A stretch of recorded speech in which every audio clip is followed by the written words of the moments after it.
Tricia Ross, Office Manager and Special Projects Manager, Governor's Office. And I may join this task force going forward possibly. So happy to be here. Brandon Van Tassel, State Construction Project Manager. Nigel Worley, Creative Director at Dimensional Innovation. Chris Roberts Parker, not creative director, but creative director, senior practice manager at Dimensional Innovations. Rachel Jewell, I'm the Director of Brand Strategy at Dimensional. Lori Gallus, ANI, I sit at the front of the Capitol team. Jay Wacker, also ANI, and I'm public information. Paula Smith, and I'm here representing the Department of Education. Will Wedemeyer, State Construction Project Manager. Amy Larson, Industry Relations Manager, Wyoming Office of Tourism. Kevin Ramler, State Parks and Cultural Resources, State Museum Director. Wendy Madsen, Legislative Service Office Special Projects Manager. Mariana Davidson, Legislative Service Office, Visitor Services. Great, thank you. Just so no one is surprised, I think we will probably try to move this agenda along pretty efficiently today. Like I said, we have a lot to do and we do have a fairly hard stop at 2:30, so we'll make sure we fit everything in. We'll go ahead and start with which is I'm very excited about this, an update on the Capitol Square photography and videography, and I'll turn it over to Nigel in a second, but I think it's really important we take a moment and give major kudos to all the people that helped make this happen. You think, oh no, you should send the drone up and you video, right? But this involved an immense amount of coordination and work on the part of Construction Management Division, the Governor's Office, and ANI.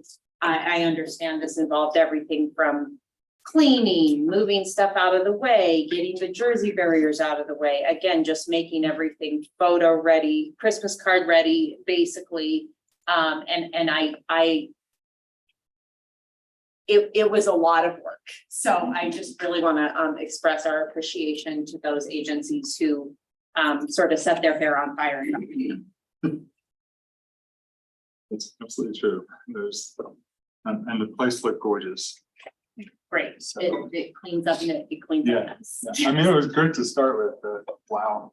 So the lengths that people went to, I mean, trees and all sorts of stuff. So this was fantastic. So hats off, which made our job that much easier. So first of all, good morning. It's lovely to see everybody. Hope everybody's doing well. Happy Tuesday. Let me share. Oh, I thought I was sharing, but I'm not.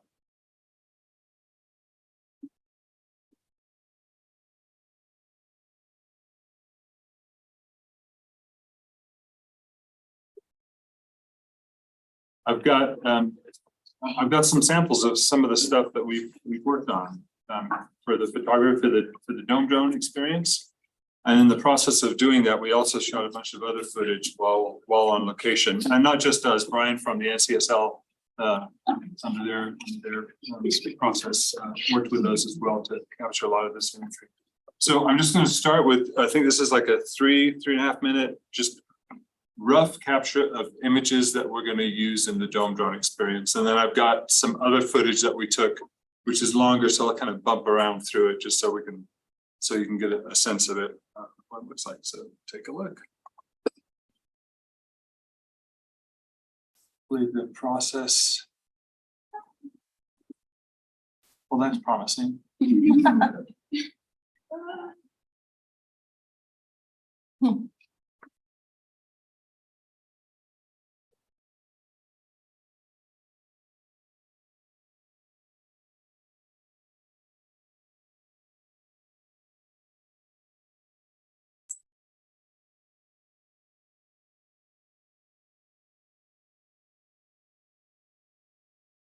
So if you recall, the drone sits at the bottom and then the person at the kiosk can tell it to go up.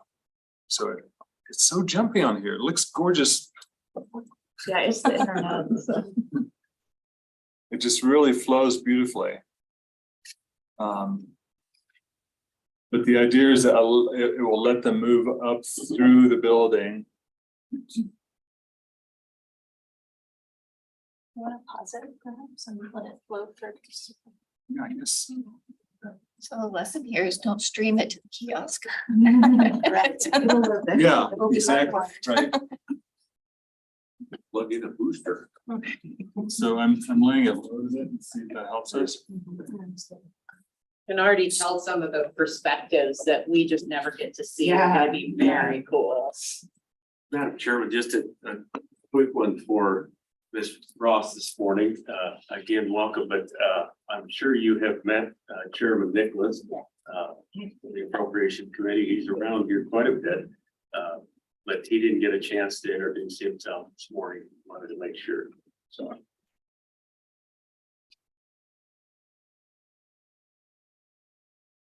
So Nigel, as you load this, how much time, was it an entire day that it took to shoot this? Was it a couple of days? Well, for our part of it was like a day and a half or a little bit more. But Brian was here 3 or 4 days on top of that. And we got some beautiful still imagery, which I'll show you some of that as well. That he took. And he took some drone footage as well. And then someone from out here, Dexter, who you haven't met, who's marvelous, worked on a lot of the drone footage. So, and maybe the best thing is, can we share this some other way? We need for people to see, because this is obviously more frustrating than it is enjoyable. Let me just move through to different areas so you can see different sections of this, like.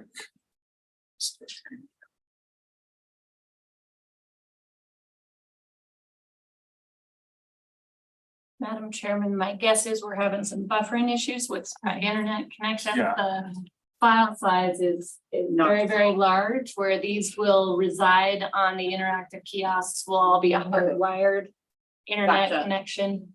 Oh, we're getting some, I mean, I know it's jumpy, but definitely getting the idea.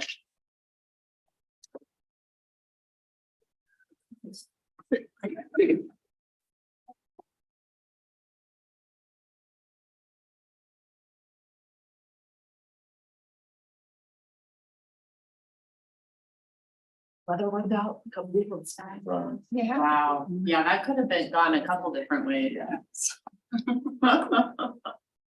Like the 90-mile-an-hour winds we had on Saturday. That's what we heard about, yeah. No drones. No drones that day. So that's where the aliens landed at the top there. You can see. Wow. Is that an antenna? Lightning. Oh, it's lightning, of course, lightning. That's a lunar lander, actually. No, it's- Here's another cool shot. So I've got shot. Oh, I really wish you guys could see this stuff.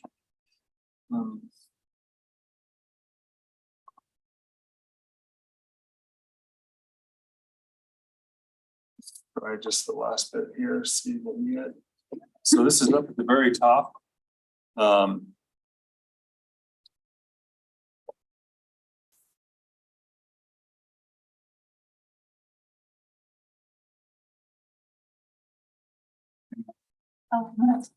What we can do is we can share this file out with you all, just individually, so you can open it. Great, I mean, we can tell, I don't want to take away from that, we can already tell it's gonna be pretty darn cool. Why don't we switch and look at some of the still images? Yes, That'll give a nice that we sense can of. do. I say with mock confidence. Okay. All right.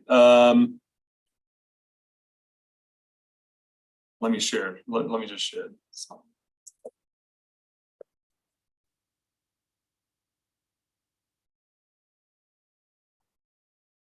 Okay.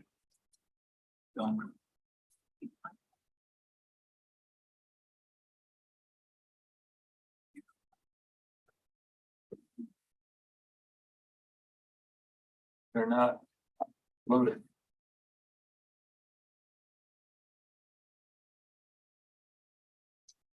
Let me see what I can do, and maybe after lunch, Yeah, I that can- sounds good. we can show you something more. So I apologize for that. What I really wanted you to get a sense of is how far we've come on this. There's so much we've got done, and this is a wonderful expression of that. But you've been poring over exhibits and wayfinding and just all this minutia, and I'm sure it feels like, will this ever be over? But we're making some marvelous progress. In fact, a lot of what we're doing in the next few minutes is just ticking off some of those little boxes that need to be ticked off, because this is an enormous thing. So we're going to go through a few slides here just to kind of tick some of those boxes off and answer some outstanding questions. And I think We will do that after the ROM update. after the ROM update. Yes. Yeah, so I guess if it works, let's go ahead and move on to the ROM update. All right. Perfect. Yeah, I'll give you a chance to look at some of those. So thank you all. Appreciate yours because it's not. I don't know if your access is any better or. And Madam Chairman, we've also sent a message to IT staff to see if there's a way to get a hardwired connection that might make it Bless you. run for in a that. little more stable environment.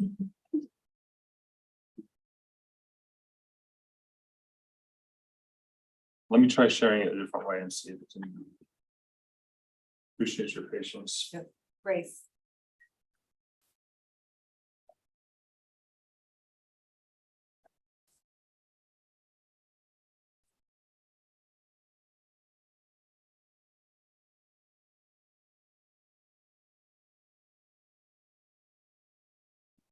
Still not.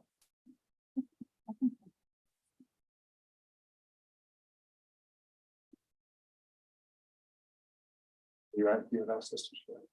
I should.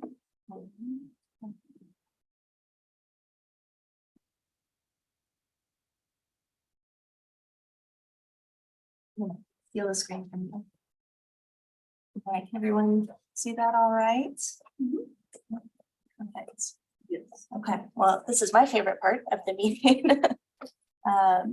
So we've done, so the team and I have worked very hard over the last several months to ensure that we're pulling together the most accurate ROM pricing numbers possible. Without further preamble, the good news is that we are within budget. So it is wonderful to see and kind of see where all of the different exhibits are landing. So we thought we would walk you, this is a very high level document, or not a very high level, this is a very specific document. We'll go very quickly throughout this meeting. I believe this document has been emailed out to you. So if you do have any specific questions on any of the individual elements, we'd be happy to follow up and answer those questions, but we can just do a quick high level overview by floor and see what all is included. And then we're landing overall price wise. All right, so starting off with the interpretive exhibits, the way we have this broken out is very similar to what you've seen in the past. So we go by floor, we have individual items represented. So every individual thing that is located on each floor, those have individual unit costs and then quantities associated. And then we extend that out at the end of each floor grouping so that there's a very clear price per floor. And then as we move through, we can see how all of those different floor costs work together. So again, capital first floor building will have the individual items with a quantity, a per cost or per unit cost, and then the extended cost. And then at the end of each section, we'll have all of these elements extended. So all of the quantities accounted for, and then with the subtotal for each floor. So I'll just quickly flip through these until we get to the summary page. Floor, we're on third floor. Garden level, you will see some of the pink imagery that says image update needed. Those are elements that we have further design work to do on. And then please do feel free to stop me if anybody would like to if anyone has any questions about any specific elements. We will see as we go through. Has this been shared? Because I haven't seen this. Emailed to you, Mr. on Friday with the pre-meeting materials labeled. It's in my packet. I went through what we're doing. I'm happy to reshare it. The biggest difference from what you saw last time was now we do have the Civics Discovery Center detailed out. We do have specific line items associated with actual builds and and developed items within the room. So you'll see a great deal of detail last time where you just saw an allowance for the Civics Discovery Center. As we all know that we are still in the process of finalizing the design of that room. So those numbers are subject to change. However, we feel good about the direction and some of the wonderful sessions that we've gone through recently with the NCSL team and some educators as well. So we are learning a great deal about Wyoming civics. Moving on, does anyone have any questions about the interpretive exhibits? I know I spoke through that fairly quickly.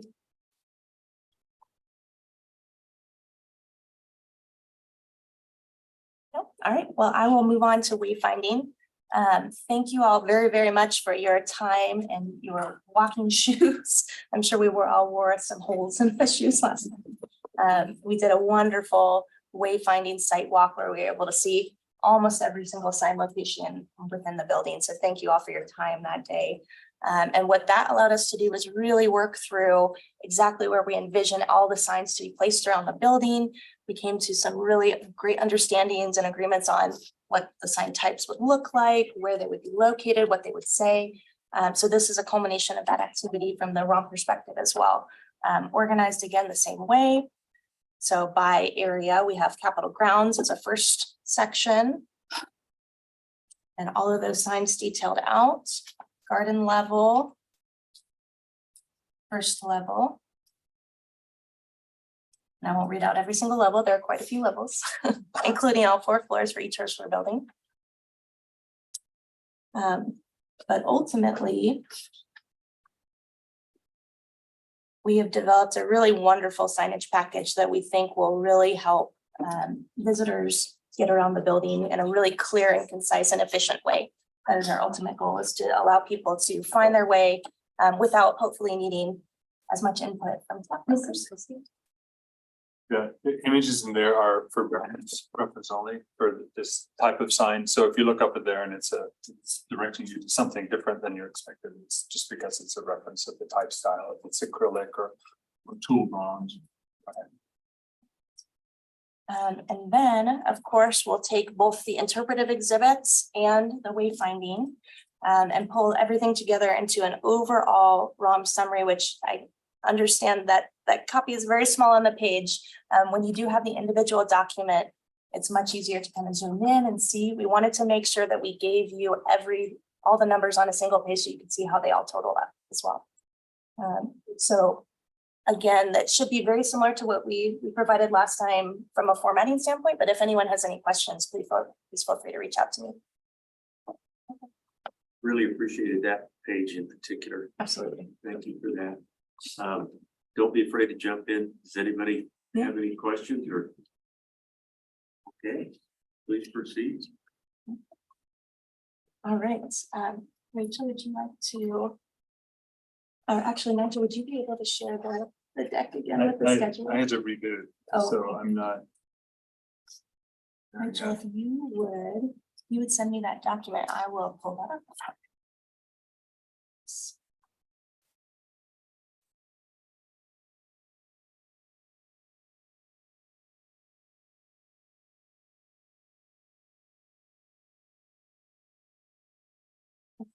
Should be good. Thank you. And our apologies when Nigel's computer.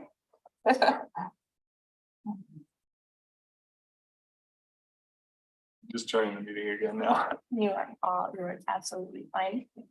Yes, it did.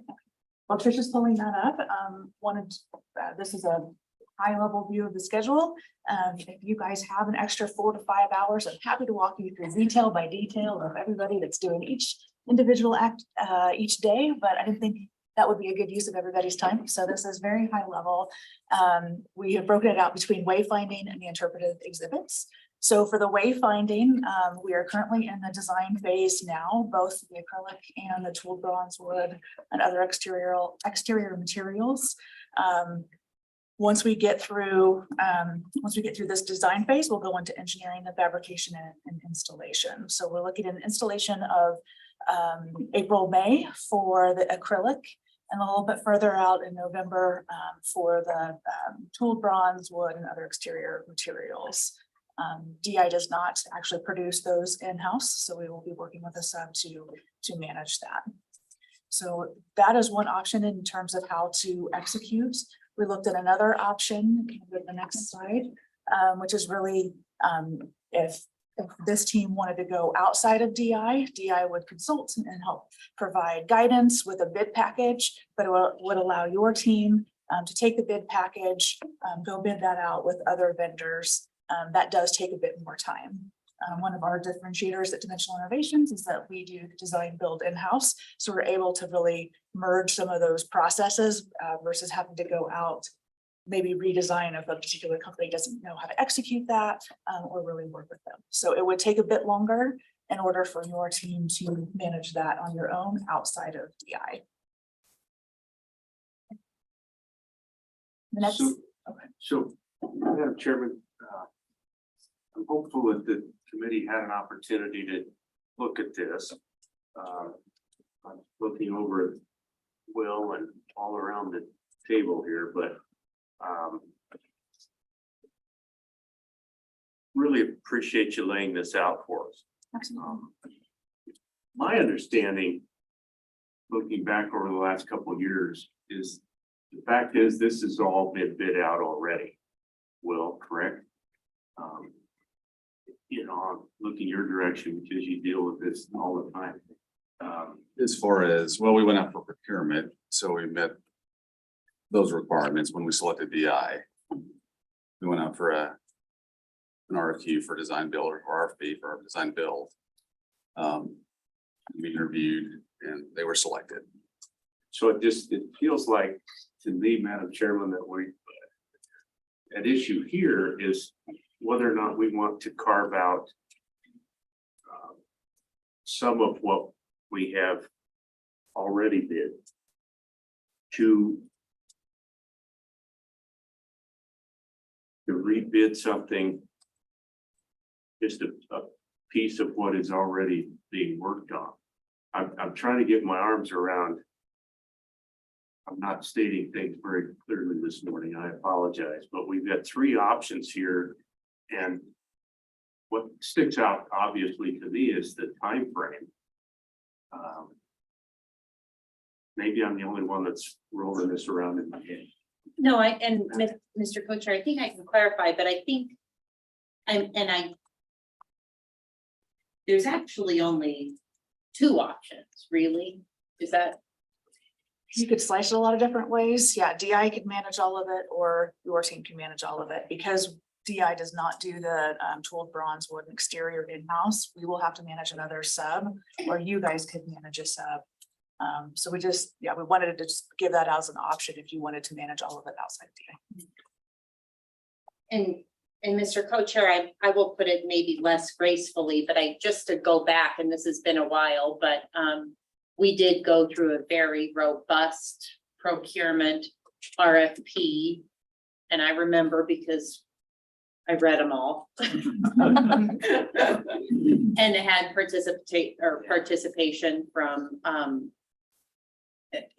from both branches, and that was a very robust process. And I think the way we set that up at that time was, we like DI, we choose DI, but the way this process works, knowing it was such a huge long horizon, we could also say, okay, we're picking DI, but if for some reason at some point down the road we decide we don't like DI, we can choose to have somebody else do it. But that does not take away from the fact that we have gone through the RFP and already selected DI for up to this entire process from cradle to grave. Is that, Yeah, if I Madam characterize Co-Chair, that?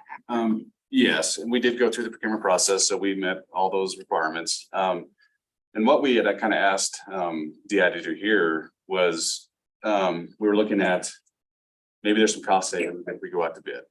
Mhm. The whole package, the wayfinding package altogether. And what does that look like time frame wise? So we're kind of trying to weigh cost savings, time frame. And then as far as we also looked at, okay, what if we bid out the bronze, the tool bronze, but they kept the acrylic signage in the Herschler building? And what does that look like? So we were kind of just weigh those different options along with the costs involved, and not that we didn't want to work with DI, just trying to look at what was the best solution, you know. And also giving local vendors an opportunity, something else we talked about, so. So Madam Chairman, that, and I think we're all about that. I certainly am. I think that some of what we end up recommending here plays on the two elements of how much do you want to try to bid out, what makes sense to bid out, and you weigh that against the timeframes that we're looking at. Well, and Mr. Chairman, too, with those timeframes, we know the way costs are going, they're not going down. So I think, and my understanding is cost savings are not. Yeah, Are not. Madam Co-Chair, the more we looked at it, we didn't really see a great deal of cost savings by bidding it out. Gotcha. I mean, obviously, the bidding process, that's an unknown. But, you know, generally what we looked at, cost savings on DI's part and things like that wasn't what we thought it would be, so. And just to maybe even elaborate a little bit further, I think one of the processes that we have interest in making sure there's opportunity is the crafting of the tooled broadsides, which DI doesn't do in-house either. So I think that whether the state's doing it or DI is doing it, there's an opportunity there for anybody to come and work in that process. Yes, Madam Co-Chair. Yeah, there's not any tool bronze, I guess, fabricators in the state that we're aware of. So that would be going out of state anyway. Yeah. But talking to DI, we did discuss the possibility of them using a local vendor for helping with the install piece of it, something like on those lines, so. Thanks. Madam Chairman, thanks for that clarification. And Will, that was going to be my next question is, do we have anyone in this region who's able to do some of that work? And you just said that was something we would have to ship out of state anyway. Yes, Mr. Co-Chair, the tool bronze is something that we don't have locally that I'm aware of.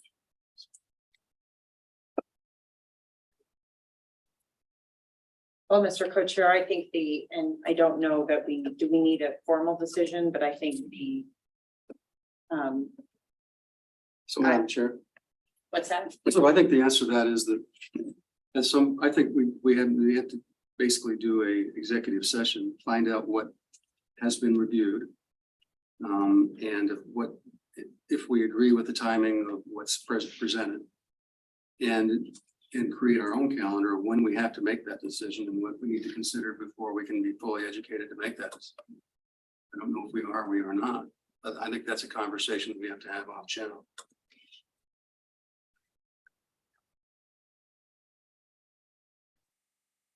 Madam Chairman, just to chime in, I don't disagree with any of that. I am concerned today that we're missing, a couple of our subcommittee members. We have many of our valuable ex officios, but those who vote, we have a couple that are missing. So certainly pull off to the side at the end and let people be on their way and discuss, what direction we want to go. Well, and Mr. Co-Chair, maybe that's a question for DI. I mean, we're in at what is the drop dead date? I mean, we're in design through October regardless. Is that accurate? Yes, we need all approvals from a design standpoint to go into engineering by the end of December, by the end of October, so October 31st. So for us to go into fabrication, it's really sign type, quantities, all of that. So if we were not going to keep this pace that we have between now and the end of October, then that would push us out. Gotcha.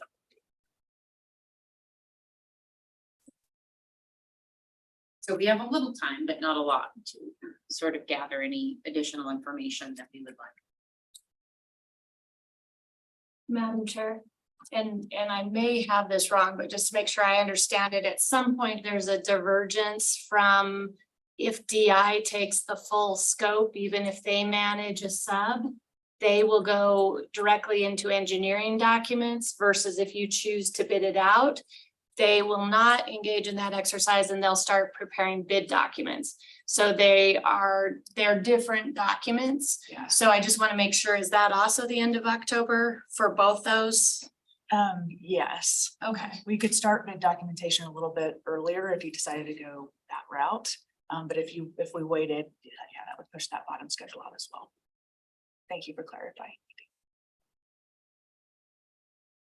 So, I guess I do have one sort of clarifying question, maybe for us to garner a little bit more information right now. A question for DI, whoever's equipped to answer it. The timeline, can you maybe provide a little clarity on if we were to manage the entire process, you have that timeline presented here, which of course is an estimate. But maybe talk us through a little bit how you arrived at that. As far as why does that take, I mean, to put it bluntly, why does it take someone else that much longer than having DI do it? the biggest Does that make difference, sense? and I'll start, you will definitely add in, the biggest difference is that bid process. We were able to merge documents and have more collaboration because our designers are working directly with our engineers, so we don't have to go to that level of detail. So those kind of overlap, whereas when it's bid out, if your team will bid it out, we need to make much more specific and clear bid documentation for you. So that becomes a chunk of time. Identifying who you would want to bid it out to, getting documents out to them in that bid process can be pretty flexible. I think you guys have experienced that with other projects.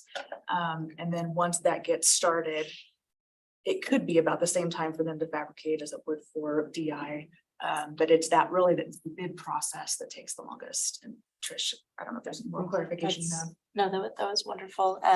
Just to reiterate that bid process, what we did to get to this point is we just included what I would consider a typical bid process in terms of sending the documentation out, gathering questions, reviewing, and then taking some time to choose.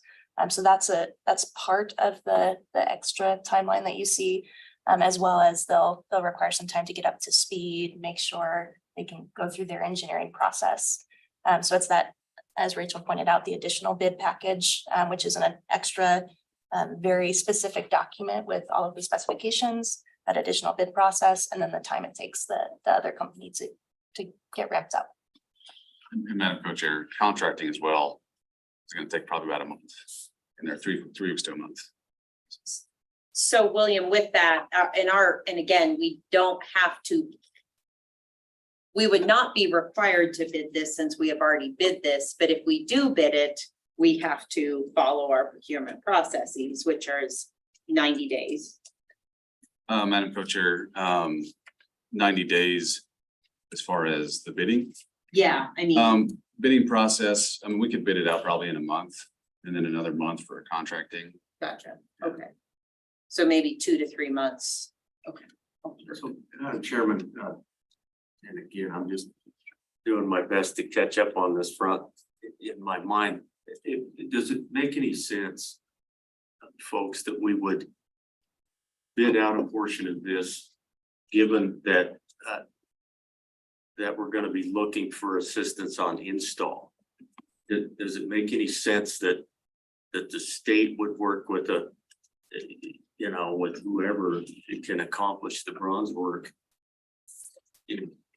Does that come into play at all in the mind of PI?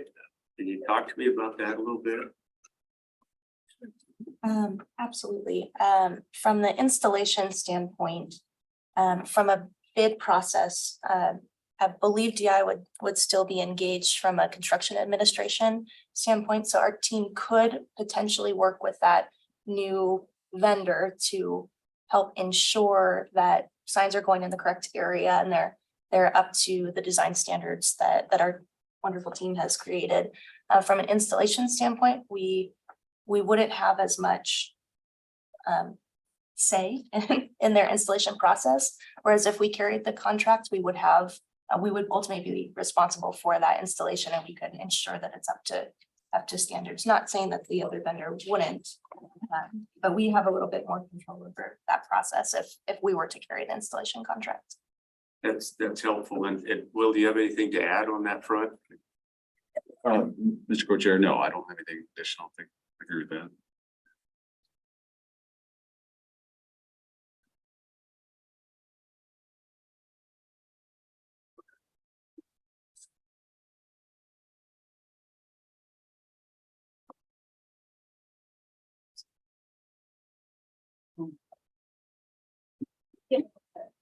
Representative Nicholas, did you have additional questions, or I'm not sure. I do have a couple of questions. I'm just curious. I'm just going through your the ROM on your costs. For example, on the brochure racks, do you have a particular manufacturer you work with, and so you sat down and obtained the price from them, or did you go out to multiple folks to do this? What was your process? So we had initially priced that particular brochure rack as if we were fabricating it, or if we were receiving it from a vendor and then making alterations to it. After a conversation with Wendy, we did take a second look at that and sharpen pencils. So now we are purchasing, or we've determined that we could work with Carly Wood, who's a local manufacturer, and create that and then set it in place. I do understand you've gotten recent pricing for that element.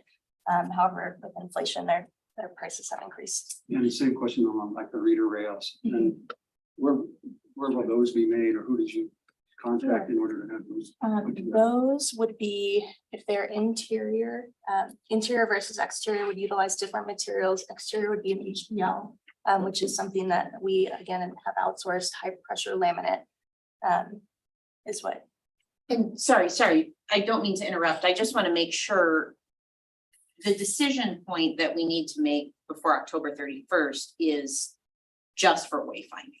So not the reader rails, not the brochure racks, the timeline up on the screen doesn't have anything to do with the interpretive exhibits or brochures or anything. This is just the 780 some for signs. I just wanted to make sure, since we're sort of mixing some apples and oranges there.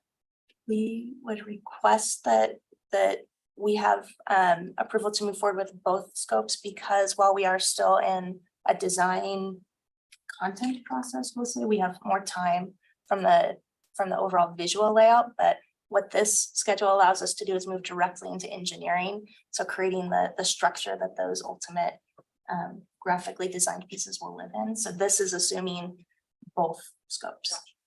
And Madam Co-Chair, if I may, also, we still need to look at their contract.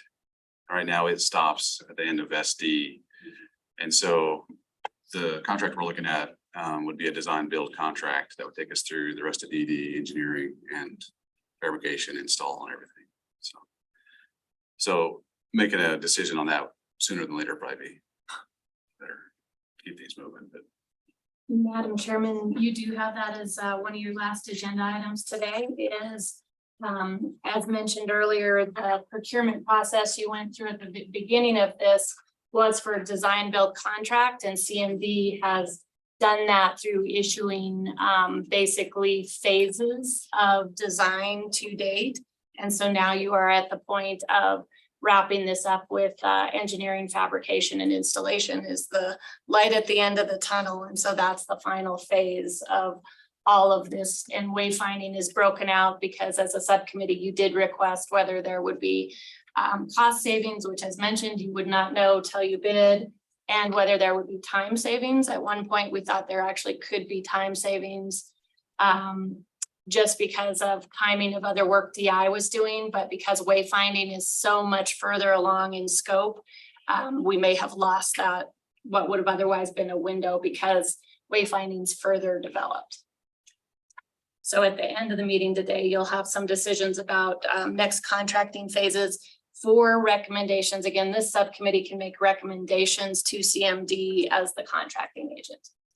And then also, Madam Chair, what might be helpful too is if Rachel finishes the next slide, which kind of gives the context for the timeline for exhibits. So what they've done per your request as a subcommittee is you've broken out wayfinding into those different options of installation. And then what you see on this next slide that Rachel or Trish will in more detail is the exhibit. So you'll kind of see by the end of this discussion a really comprehensive overview of the schedule and what's coming when, and then you can kind of have a more robust discussion about is there specific areas what you'd like to do with wayfinding. Correct, thank you. So we have broken it out between packages 2, 3, and 4. So we're calling wayfinding package 1. So that was the previous slide. Package 2 are all the static exhibits. Package 3 are all the digital exhibits, and package 4 is our civic educator, civic discovery center. So anything that does deals with civic education is in package 4. So we are trying to put together package 1, which is wayfinding, with package 2 to have some efficiencies in terms of what our production would look like, as well as install. So we're looking for design approval also at the end of October there. For the digital aspects, we're just a little bit, couple weeks behind on that one for package 2, but it's right on target. And then package 4, as we look at civics, as Trish said, you're definitely getting our education with a lot of great partners. And we're currently in the content design phase for the civic education portions. And that is part of the contracts that Will has as well.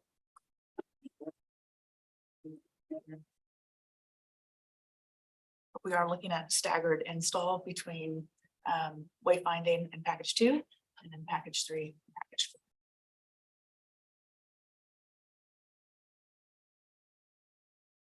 4. Madam Chair, it might be worthwhile for the schedule discussion to also talk about Wyoming Historical Society and bringing them on and how that relates to the content piece and what they can write and as they can deliver it versus fabrication of actual casework and all the elements that go alongside of content development. If you can explain that for me. Yeah, absolutely. So you see there is a different line in there for content. So we can take a little bit longer developing the content that will actually go either on a screen in a digital activation or that would be printed. So it allows our team to go ahead and begin engineering the fabricated items. And then once that is ready to put the actual material on there, the content would be ready.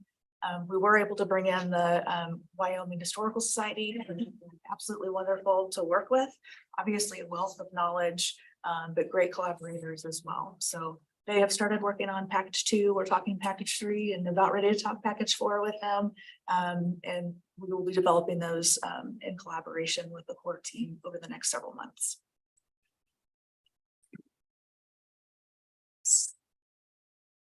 Okay, so just to sort of round up and make sure I understand. This committee needs to make a decision or recommendation in the next month or so, whether we want DI to continue doing everything as originally procured or whether we wanted to break some of those pieces out. So hopefully you've seen this, the timing difference and then the cost differences negotiable. And just one additional question. So we have wayfinding, we all know is a little bit more refined since we're further in that process.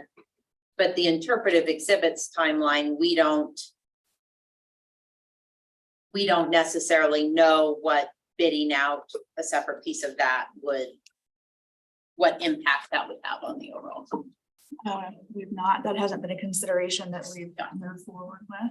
But we could probably safely assume that it would have some similar impact as to the wayfinding. It's going to probably extend it a little bit overall. Yeah, I would say as well. And the digital aspects, I don't know that that's something that can be done in the state. We haven't explored that, but initial research would show that you would have to go outside the state for that. Madam Chairman, a number of these elements, earlier subcommittee design direction has been to use the same millworking for the wood elements through Carly Wood. So those pieces would be a sub to DI, but to meet the millworking standards that already exist in the capital. with the same profiles and finishes and stains.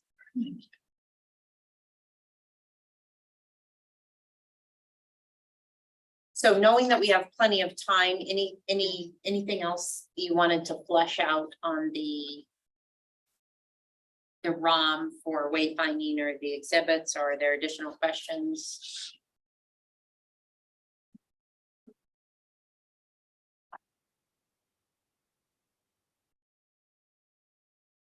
Well, Madam Chairman, I really do appreciate the conversation this morning.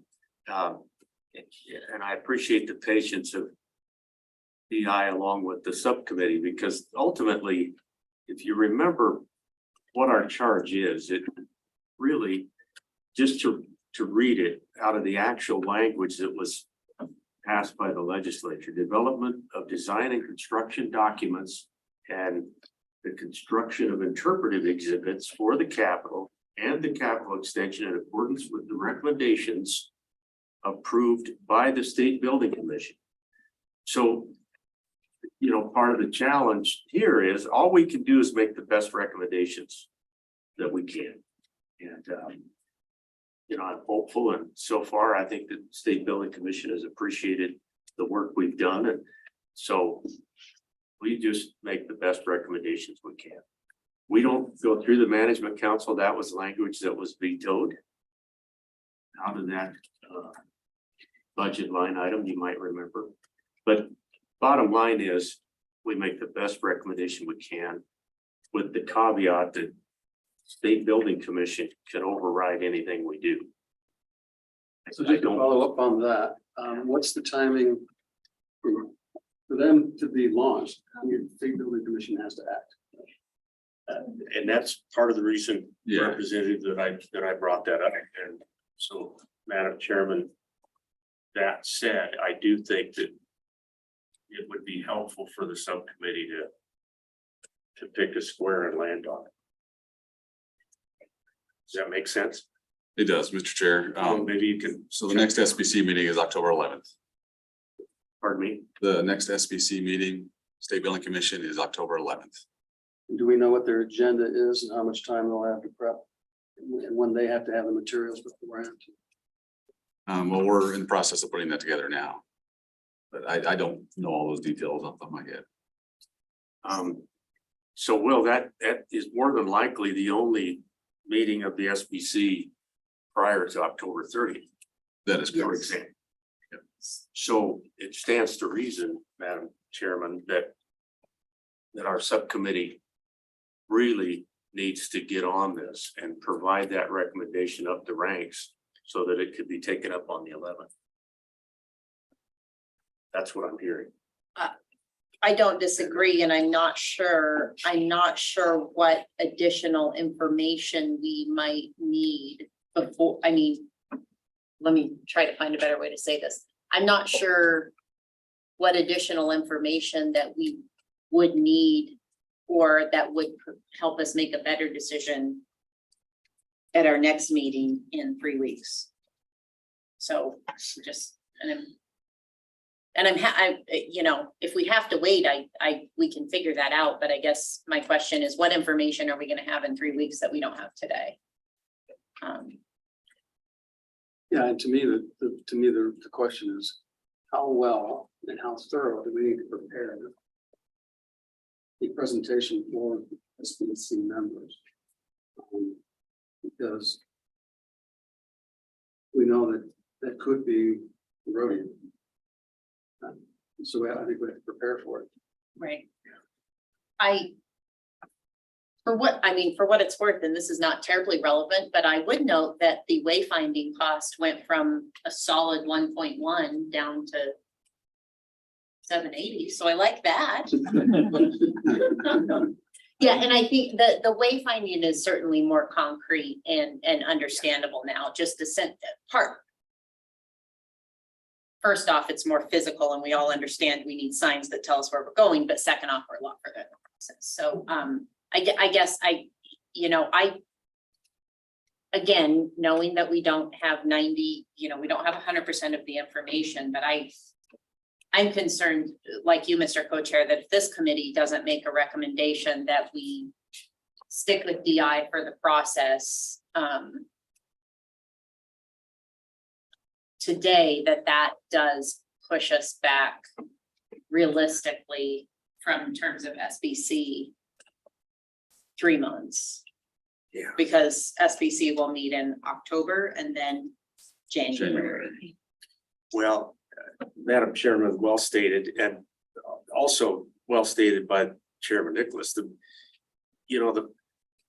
The difficulty that I had this morning, even asking the proper questions, points to the fact that we do need to send the best recommendation we can to the SBC.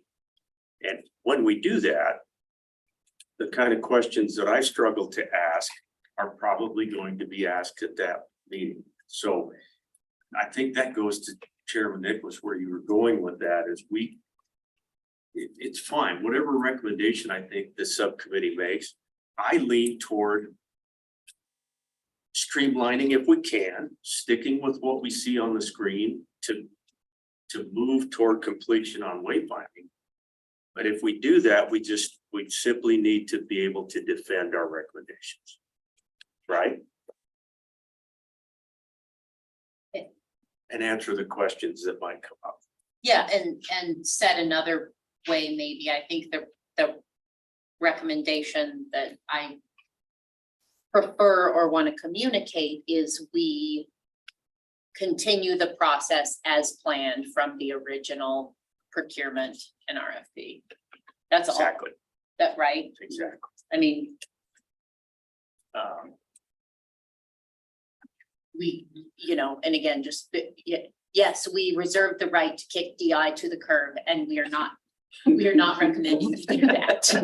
But again, let's just hammering home, we went through procurement. It was brutal. We had lots of, it was a fair competitive procurement process that complied with law and procedure. Go ahead. Madam Correct. Chairman, I also think for October's SBC meeting, this will not be the first time SBC has seen this information. CMD and Madam Auditor, you've been giving updates all along. So they have kind of went through the phases with you. And perhaps in answer to Representative Nicholas's question, maybe just the latest or even further than SD, DI has kind of been working at risk to a certain extent, and we're at DD level documents for wayfinding. I think a tight deck that shows every decision that you have recommended to date, most of which they know, but seeing that, knowing it's in budget, knowing a high level schedule, knowing CMD's continued recommendation to continue on the procurement path, are probably the pieces they need to know where your subcommittee has been through the process.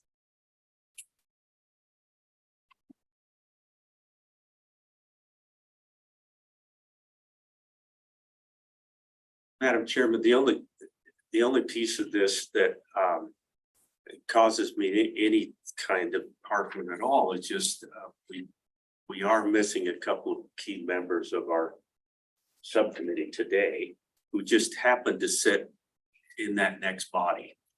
And so given that, I think if the recommendation today, and I'm sensing that's where I would recommend that we stay the course and we move forward with the original plan and make sure that the other members of our subcommittee catch up through the minutes and maybe even with a quick meeting. Yep. Yeah. You and me with them or whatever. Does that make sense to everyone? It does.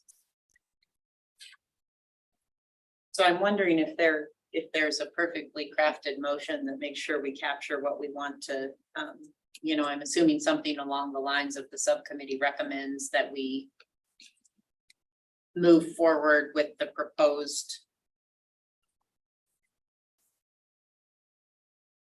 timeline and commitments Process. and process as originally contemplated in the RFP. Or something. Representative, please, either of you, please help Me. I'm saying it's your- I'd be happy to craft the motion at lunchtime. That sounds stellar. Okay, great. I'll make a note. Thank you. If there's additional information you need from DI, please let us. Okay.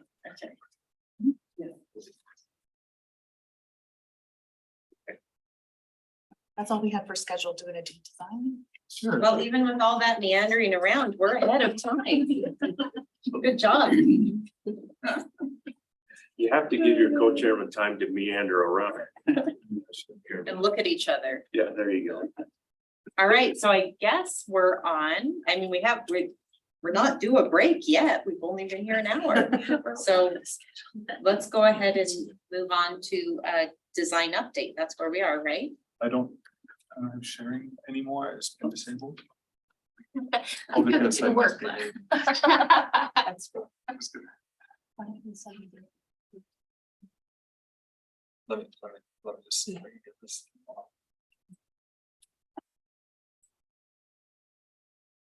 Okay. So we're going to cover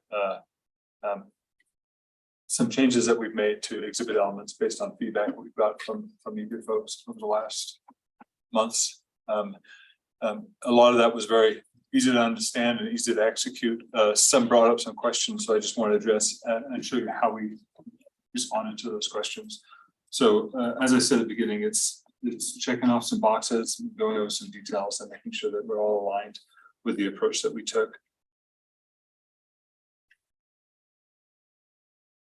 First one was about reader rail heights and capacity. So we have two different heights. The one that's outside for the exterior reader rails, which is a standard ADA, within the standard ADA recommended heights for legibility and readability, and in those kind of environments. It's a little high in that area, but it's well within that area. We've kept it at this height because the other request was to use these Julius Bloom railings that you see up here that are used throughout the Capitol. And they have a little flourish, like 5 inches from the top of that post.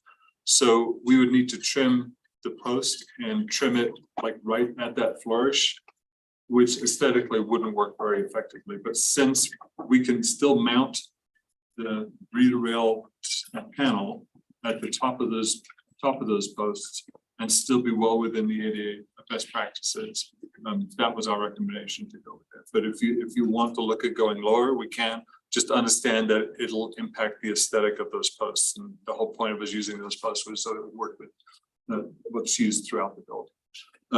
The reader rails that go in front of the railings on the second and third floor were lowered purposely to just below the height, and that blue line on this drawing here indicates the height of the railings that are around, which are scary low, but they're there.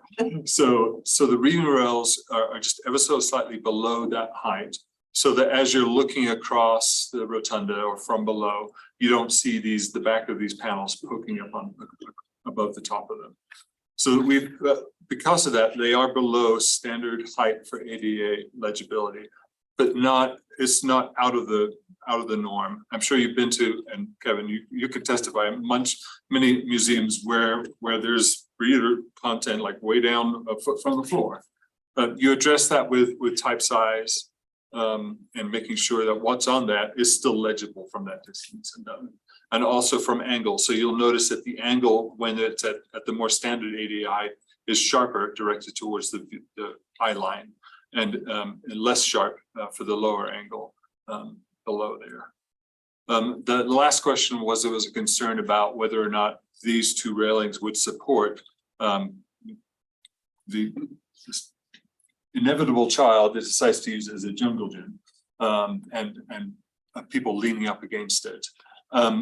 Based on the fact that these posts are used specifically as support for people traversing stairs and other things, they had to meet a pretty rigorous standard to fit those requirements. But even with that said, this is a unique use of these posts. So obviously this, along with everything else that we do, will be reviewed from an engineering perspective to make sure that it does in fact support the way that it would need support, and that we can get it signed off from the engineering side. Any questions about that? Does it all make sense? Comfortable with? Madam Chairman, Nigel, I really appreciate that. I appreciate the way you describe, what we're up to along that railing and why we're doing what we're doing. That makes a lot of sense. All right. Sweet. Next. There was some questions about the heights of the mobile panels. And there's a couple of things driving that height. Primarily the amount of content that we want to get and keeping that content in that sort of ADA advised best practice area for legibility. We don't want to push that content too low, especially since it's perpendicular to the floor. So that people, it's not angled towards them to ease legibility. It's straight up and down. So looking down towards that lower area here makes legibility more difficult if we were to move it even lower and decrease the height. So we have taken 4 inches off the height. So now it's 6 feet 10 instead of 7'2". So that lowers the height of those significantly. Well, 4 inches. But I think we can still do that and keep the content within that legible area. That is our preference. So that's where we landed on that. The other thing is the width of these panels, and they are they're narrower than the banners that are out there right now. The pull-up banners or whatever you call those throughout the building, because we want to limit the impact that they have on traffic flow when they might be perpendicular to a wall. They won't all necessarily be, but these are mobile panels, so you can locations. So we wanted to diminish the amount of footprint that they have on the floor. So those two things together, the need for the content to be up high enough for legibility and the need to not inhibit movement as much as possible or take as much real estate on the floor as possible. I don't see where the width is identified. It's 2 feet. It's 2 feet wide. There was a question as to whether couldn't we make them wider? Could we possibly make them wider? I mean depth. Or how wide are they? How deep? Yeah. Deep. Oh, Ian, are you on? Do you recall how deep these are? Is it 2 feet deep as well? No, it's not, is it? It's like 12 inches, maybe. 8, 10 inches. It's at least a foot. Yeah, it's at least a foot. I think it's closer to 16 or 18. Yeah. And what's the width at the top? Width of The actual sign. I don't have that information now, but if you can look in the build typicals, it would Do be. you have an estimated weight? Which one of these weigh? I do not know. That's information we could get. Yeah. And The depth of these are 1'4". Thank you. 60 inches, yeah. Is that How wide is the top? the base versus top? Yeah. That's the foot at the very bottom is. Madam Chair, Ian might want to clarify that the base is the widest for stability and what the actual panel. depth Yeah, is. what's the depth of the actual panel, both the wood and then also the graphic areas? Ian, do you have that handy? I do. So the width of the graphic panel up top is, it looks like it's a little over 2 inches deep, a little bit deeper than that when we put the panels on. And then the depth of the base, that's not the part that sits on the ground, but the vertical part, that is about 7 inches deep.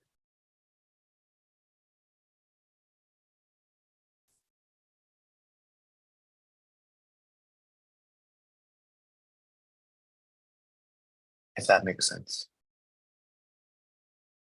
And then, Ian, I think you mentioned that the figure we have on the width of the wayfinding here might not be accurate. So as I'm talking about that, could you check me on that? I have that as 2 feet, but I think that it might not be as wide. Yes, I will double check that real quick. Thanks, I appreciate it. So the wayfinding you folks asked us to lower the height of that, so it would have less impact as you look down the hall. So that's down to just over 5 feet. The type on that would be significantly larger, so I don't have concerns about legibility. But there is a marked difference between the height of the mobile interpretive panels and the wayfinding panels that sit on the floor. The materiality distinguishes them obviously significantly as well, even though they both have that same wainscoting kind of base at the bottom. One will have the graphic panel as the top part, the other one will have that tool bronze. And so on the mobile panels, when you get above the stand, just to the graphic component, is that all? And you said it's about 2 inches or 1.5 inches. That large. Is there a wood in there, or is it all acrylic and? No, there's wood in the core That's it. of that, yeah, and then the acrylic panels will be mounted to that wood. With a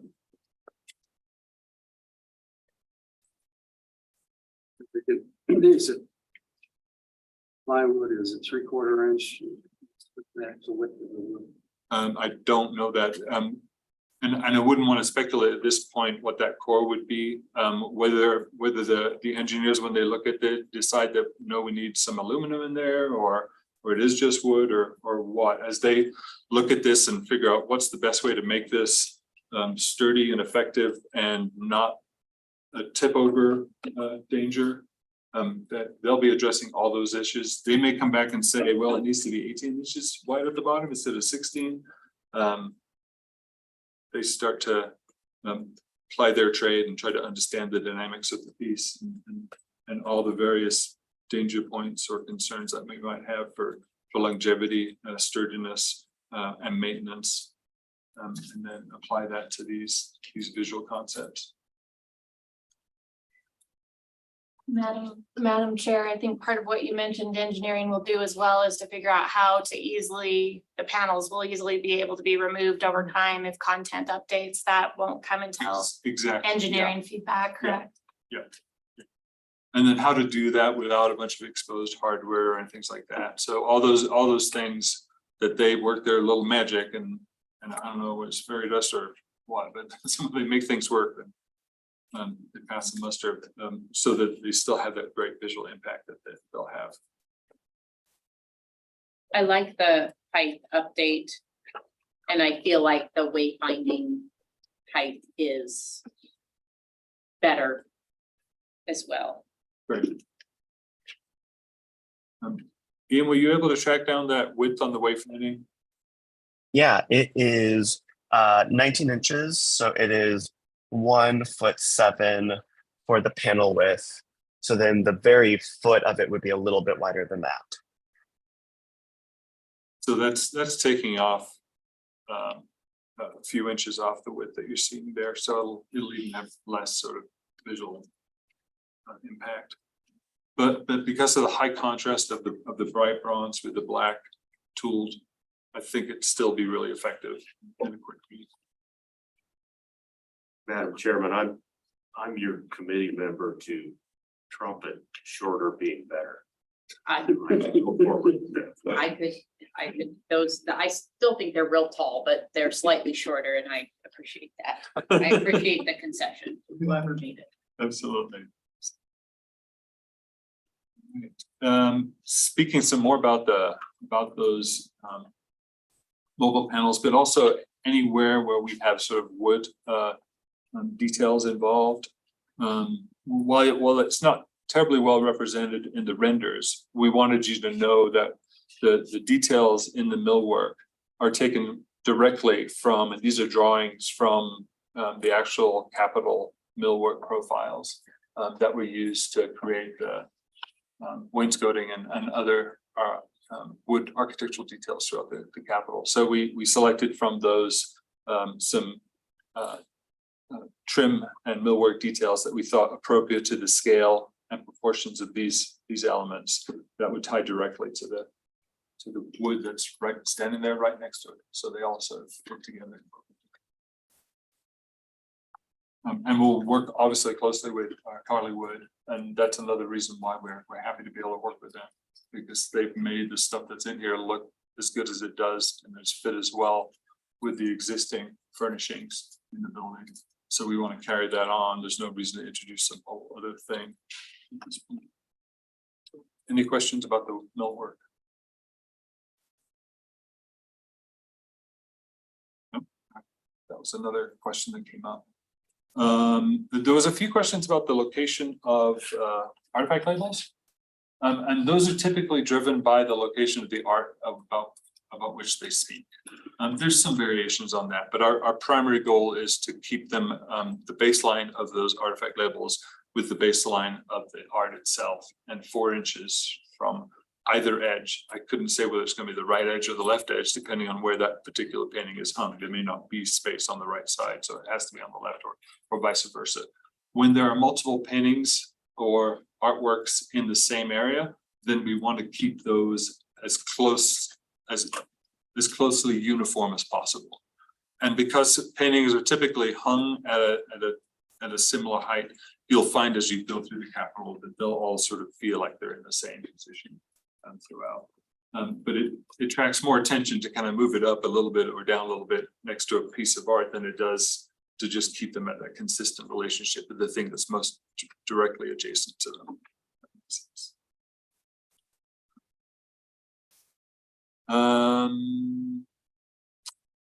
Some design. Oh, yes, we have some questions. As we were looking at wayfinding, this is some wayfinding updates about the arrows that actually came up as a question as we were walking around the campus. Are these the best arrows that we could have for this execution? So we did some explorations. We'd always been influenced by the detailing in the trompe l'oeil, the high contrast shapes that we see within the trompe l'oeil, and you can see I've highlighted here different little nuances within those patterns that are throughout the Capitol that we used as a reference to create the arrowhead that we worked with. Also, your team has shared with us some Victorian arrows and stuff that they thought might be an interesting inspiration. So we've looked at those as well. And here's a collection of 5 options. The original recommended that we have in the signs now, and then a recommended alternative, which we like at the bottom there. We think the addition of these 2 little legs adds too much nuance to a sign that's fairly complex with all the type that's on there. And then there's some concern about making sure that it's rendered effectively in tool bronze.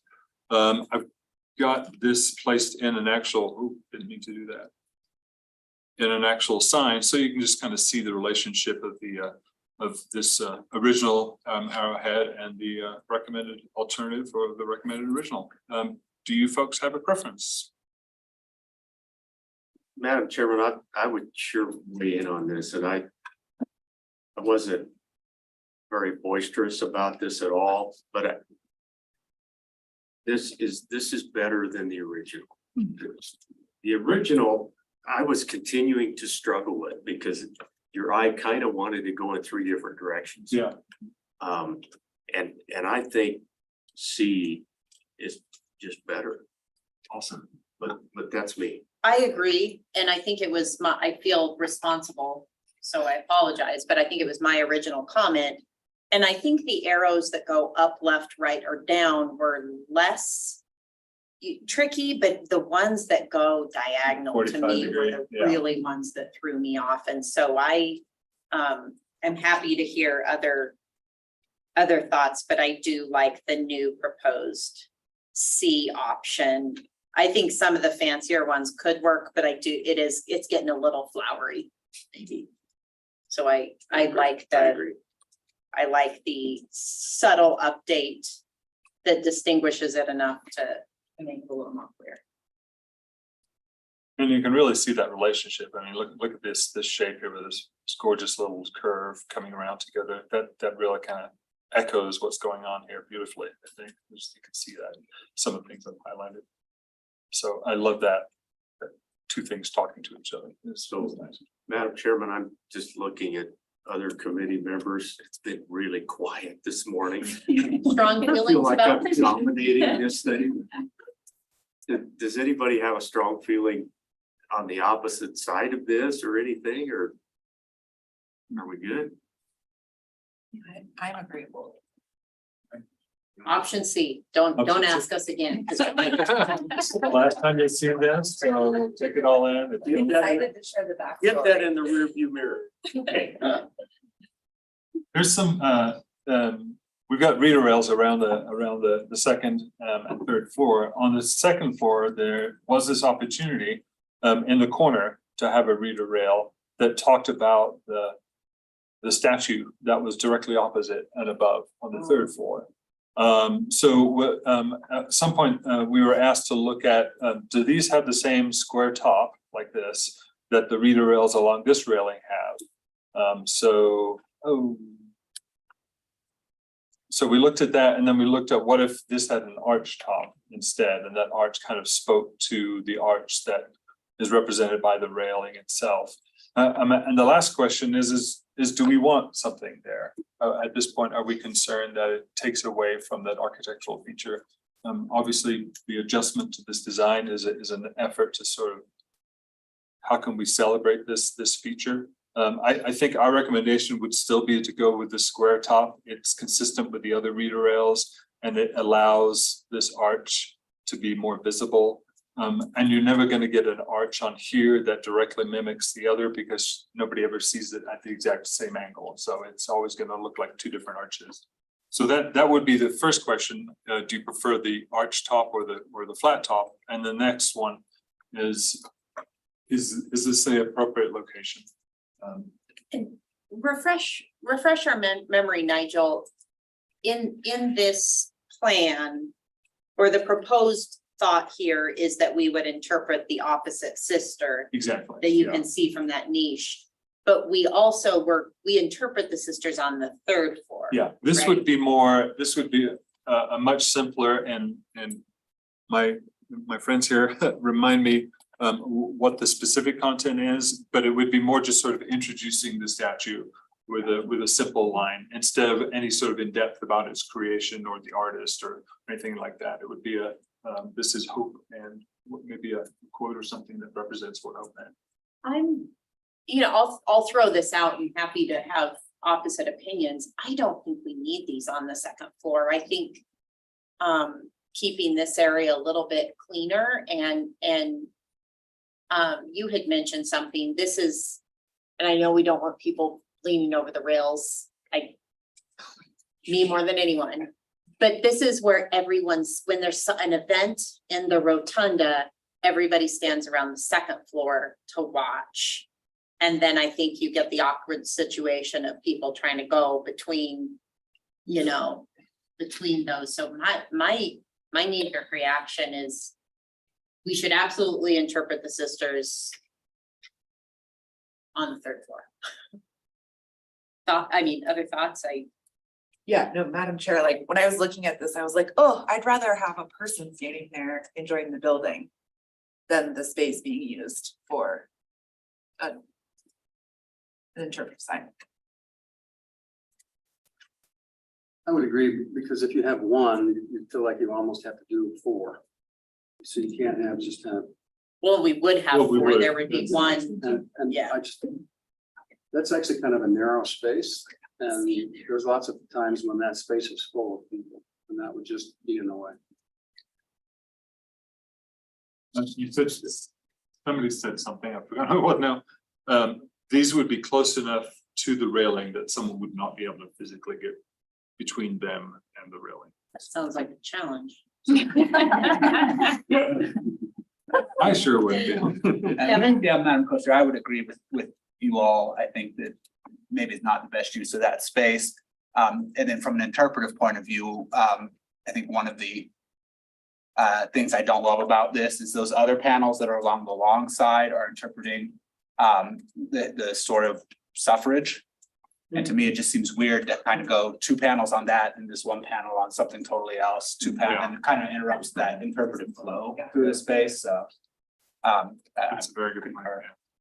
Very good. I think we have consensus. Nice. And the other thing, we are indeed interpreting the sisters on the 3rd floor. Yes. But in addition, there's actually a station in the dome drone that stops right there in front of the sisters and rotates you around, and you can Oh, go cool. to each one and learn about each one of them individually on the dome drone. So we're not going to lose content by doing that. Madam Chairman, I almost hate to bring this up, and Nigel, thanks for all the thought you've given to that area. The co-chairman alluded to the fact that we sometimes have swearing in down below, and that's when that fills up. There's a lot of people who, for whatever event, they love to be along that railing. Yeah. But you also indicated that it is on the low end of ADA concerns. Having said that, do we need in any way to revisit that? Or have you visited? Are we okay without something there to say, don't lean over this? Well, I mean, you haven't up until this point had that. I don't know how you got that past the lawyers, but so far there's not that. I'm sorry to bring it up. But I just, Well, and I understand, yeah. maybe to correct you, I think it's code. I think we're very clearly not in compliance. We're just grandfathered, Yeah. right? Is that? Yeah. We're not on the low end. We're not on this. the railing blocks me at chest level, but Mr. Chairman, I think that we have a height limitation where we say if you're over this height, you can't come in the building. Educate us. Madam Chair, it was a historic exemption given while the oversight group was in existence, and the oversight group made a number of changes to the flow in the building. For example, moving the Joint Appropriations Committee, which has that center door entrance on the 2nd floor that dumps right out onto the rotunda, to the 3rd floor with 2 doors that don't dump out there. So one of your considerations is whether this also would help keep people back. So yeah, you probably wouldn't want to try to funnel people between those 2 reader rails because you don't want more crowding, but there had been signage at one point, this bright yellow and black signage saying keep off the rails, and the architects actually advised with a historic exemption, you actually don't want to add signage. The exemption was given. It is not considered a hazard for architectural purposes, and I'm turning to Will to make sure that. Yeah, I'm sure they got an existing building exemption, existing building code that allow for, as long as you basically make things worse than they are. And then the historic nature. So I wasn't around during that, but so I was assuming. And we thoroughly debated it and the decisions. Okay, yeah. So if you're trying to escape JC really fast, you won't go directly over the ramp and go to the side. Unless there's the Christmas tree there, then you can grab the Christmas tree. Excellent. Madam Chairman, I will quit looking in the rearview mirror and forward we go. So we like these Thank you. corners uncluttered. Yes, yeah. And I do like that the other reading rails are below the railing. I mean, yes, it would be a bit more legible, but there's something beautiful about the vistas that you get as you look across the building. And I don't want to have the back of something poking up at the rotunda of all things. That should be a nice. No, I think that's really well done. But I like the content there. It's a nice place for contemplation and pausing and reading and learning a bit about women's suffrage. That's a great moment to celebrate that. So that's good. All right. And so we don't need to worry about the flat or curve because we don't. Here's another way to look at them. Okay. The revised position of the 2 statues, the Chief and Esther, down in the Hall of Composites now, just down the hall here from us. We're suggesting that those need a base. Right now, they're just sitting on the black tile squares in what is now the Capitol Gallery. So our suggestion is to play off that black marble that's used throughout the extension and the rest of the building, and use that as the base for the two statues. There would be simple square shapes similar to the original bases that were more stone that were used outside with just a simple bevel, and then a little inset for a reader interpretive panel facing the middle. You'll see from this drawing that the scale of them is directly relation to the width of the skylights above. So they'll kind of line up visually as you look down there. And there's a slight difference in height between the chief and Esther. Esther is a significantly taller statue, so we wanted to move the chief up a little bit, but not ridiculous. They don't need to be the same height. They're not standing right next to each other like they are now, but some nuance of change is nice to have. Any thoughts about that? So the question is, to me, where those line up with the flooring? With the tile work on the flooring now?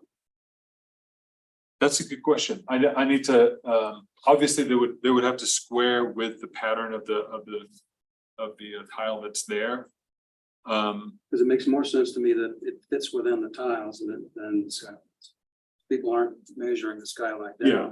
Every time you walk past it, it's taking up a tile I space. see what you're saying. Yes, it would definitely line up with the tile. It would kind of spring up from the tile, mimicking the black.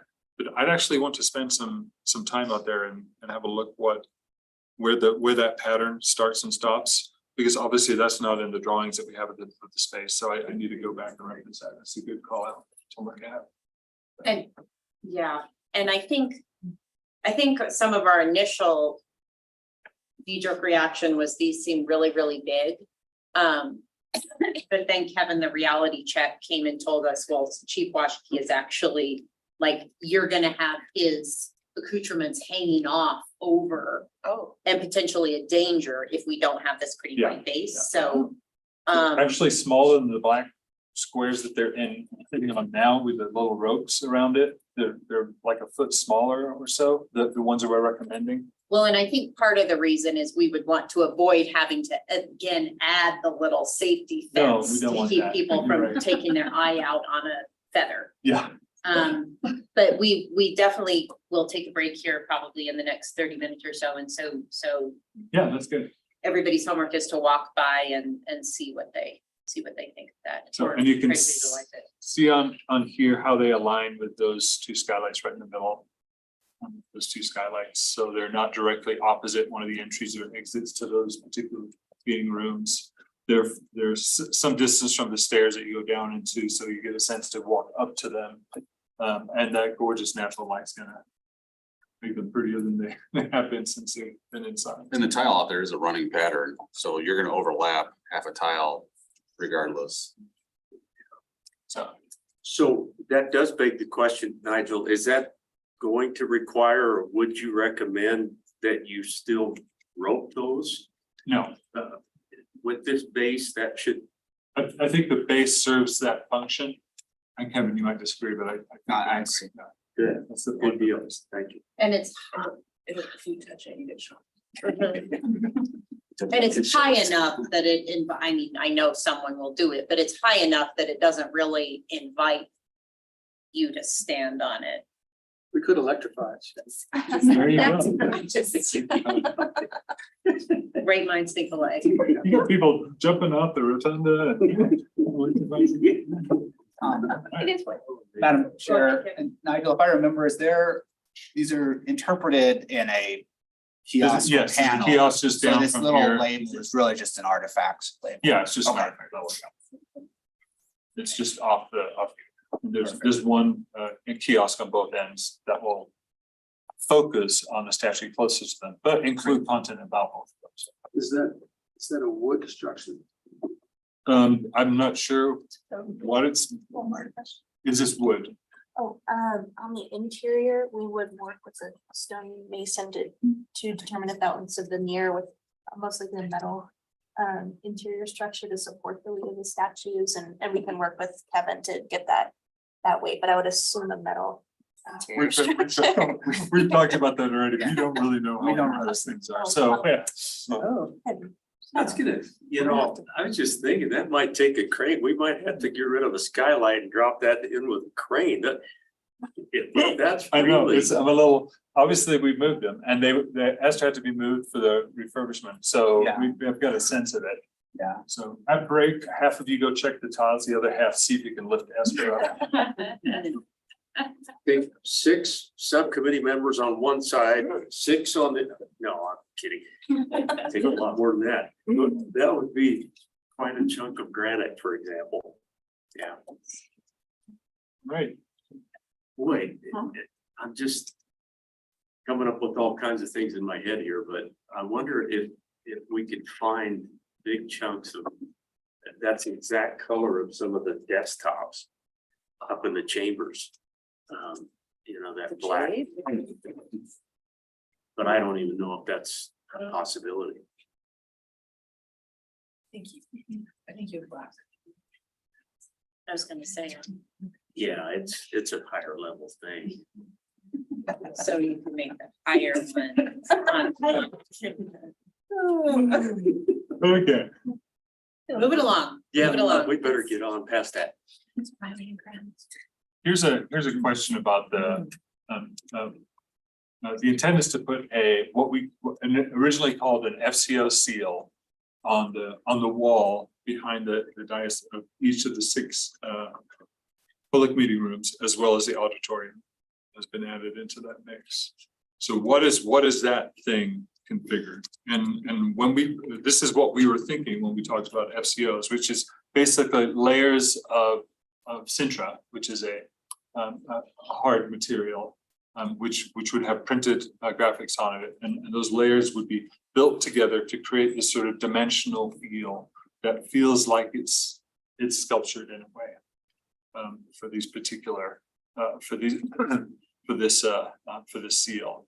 The problem is there are multiple different versions of the seal out there, and the ones that I've been working with, like the one that's sitting on in the pavement at the front, and then others that are available online are fairly 2-dimensional in character. But then there are others, like the one that's on the monument sign in the front, and there's one in front of the security desk and up by the governor's office that are more sculpted. So this obviously would not be a great way to capture that sculpted form. That's what we put in the ROM. This approach is how we've addressed it up until now. But because of that concern, it might be worth looking at different approaches. That layered Sintra that we have in the ROM right now, or bas relief, which is a molded, and the material could be plastic. It could be a number of different things, and then that would be painted to emulate the bronze color that you would expect, or brass that you'd expect from a seal like that. There's also using a CNC sculpted approach that doesn't have as much of the shape that you get from a sculpted molded form, but it does have more shape and detail than you might get from a layered form. It gives more variety of detail. So there are different ways that we can do that. I guess the question is, do you guys feel good about the approach that we initially proposed? And it's so hard to tell from, I've got a picture of a bird here. I mean, how do you tell from that? But it gives you a sense of the approach, the structural approach that we were suggesting. Any sort of thoughts and reactions to the different? Obviously, we need to look into cost implications of all of these, since we've only ROM'd this one on the left. But if everybody's happy with that, then great. But if you're curious about the others, then we are more than happy to look at options. Madam Chair, Nigel, do you have the Idaho meeting room seal photo? That one is cast bronze, so it's probably out of your budget range, but we were looking at whether or not we could recreate it similar to what you see in the middle, which is in the governor's ceremonial conference room. That is a plastic, but it looks like a cast bronze bas relief image. How Which is large? kind of are what this these? is. This isn't bronze. This is Plastic. Second foam, we have one seal that LSO uses during the opening of the session.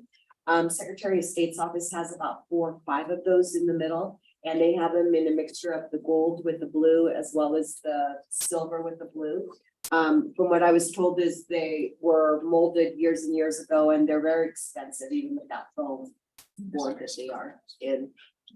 Yeah, they are expensive. How big are those? They're same size as what's in front of the trooper's desk by the governor's office. Nigel, what size are these in? About 4 feet, 3.5 to 4 feet. The ones that we're suggesting for, now, when you think in terms of, that it's a long wall, maybe as long as from there to here. And then you've got flags on either side, the dais, and then you've got something that's sitting like right there. So they're gonna be really big, Yeah, huge. Yeah. So when we talked about putting wood paneling along the back and really sort of elevating and dressing those up. We pulled the wood paneling as part of our cost-cutting measures at some point in this process. So we felt like the simpler FCO approach, which would be very sort of tone on tone, would be a really cool feel to the back wall there. So last Thursday, we had a committee meeting in one of those rooms, and I just couldn't help but think how impactful this is gonna be. I think this is one of the things that will be very well received, that we will have done if we can get those up. Those rooms they just need a little bit more love. That's all there is to it. I mean, and they're, we're gonna put artwork around them. So Right. they'll change. I don't want these things to be too big. Yeah, I don't want them to overwhelm. That's actually, I really want them to be elegant. I don't want them to be, whoa. So that, when you say 3.5, 4 feet, that felt initially to me like it might be a little bit big, but that's a big wall, so maybe not. But I love the fact that we're gonna finish those rooms, committee. I think that's where our public comes. That's where the people visit this Capitol. And boy, if we can't afford the photographs, at least we can afford the seal and get those rooms finished off that way. That'd be great. The photographs are in here. And I think we can go forward with photographs as well, or artwork as well, but this is terrific, and I love the 3-dimensional thoughts that you had. Madam Chair, can we add to our homework to maybe take a ruler, and go in one of those meetings on our break and really understand like how much? That's a good idea. Yeah. Because it is a Great big idea. wall, right? It's a great idea. And I am, without sort of seeing, I am not feeling a pull towards any of the material over another until I just can't picture it. I guess that's what I'm trying to say. So I'm struggling to lean towards one of those. I think they could all be. I've seen a few of those synthetic ones that are kind of etched out in plastic in other states, and they don't look that good. Yeah, and the one on the left almost looks like wood. Is that wood? yeah, I think that is wood material. I feel like Yeah. that could be very cool in the right if done. And I think that is a caution for us, folks. I think we do want to recommend on up the ladder that we do it right. If we're gonna do it, let's make sure. There's a wonderful seal that we put in the new courtroom up in Casper, and thank goodness that looks the way it does. I mean, you don't want people to say, well, it is the seal, but it's could have done better. Just from my perspective, as I was thinking about the scale of that on that wall, I was thinking of this as a tone on tone approach. So it would look debossed on the wall, not like a separate element, but like it was coming out from the wall, same paint color. It would you'd see this circle with this sculpted face that seemed to sort of push out from the wall. So that to me worked well with this sort of big impact, simple gesture behind the. But then we talked about should it look bronze, and then that's when we got into other different approaches like the bas relief. So Nigel, I seem to recall that you also recommended you don't just finish off behind the dais with the seal, but you also recommended that you put some flags back there or Yeah. whatever as well, right? Yeah. To create this sort of frame visual, but yeah, I think some of the rooms have the flags in there already. Not all of I them. think maybe, All right. but not always. I'm sure. Sort of a real random question that we haven't talked about that is not that anybody is ever in a hurry to get out of a legislative meeting or an SBC meeting. There's no box in any of these rooms, is that? Do we care? Can we? Was that a conscious decision that time is staying still? Madam Chair, and I don't know, going back to oversight, it probably wouldn't be the same thing in these meeting rooms downstairs, but oversight did not want anything hung on plaster walls, so the chairman do Right. have a clock. But it may not be the same issue in the meeting rooms downstairs, but once you offer it somewhere, then you have to offer it everywhere, but it was an attempt to not hammer into plaster Sure. walls any more than necessary. That issue may not exist downstairs, but I was wondering, part of the package that you still need to see will be a proposal for branding each of these meeting rooms with the photographs, whether they be mountains or river systems or state parks or whatever that ends up looking like with the photographs that are available. It may be worth doing a small mock-up of a room, just, we have a plotter, we've been telling DI that's been sitting idle since redistricting, and we're happy to put it to work. So for a future meeting, we could also have probably a couple different sizes of the seal. We could get a set of flags in there, look at where the photographs would fit on walls, if that's an exercise the subcommittee would like to do. You know, a couple of things, Wendy, appreciate that. We do have a couple of video screens that are significant in those rooms. I didn't realize that took up a lot of what I had images in my mind, what we could do with those rooms. So we're limited a little bit because of technology.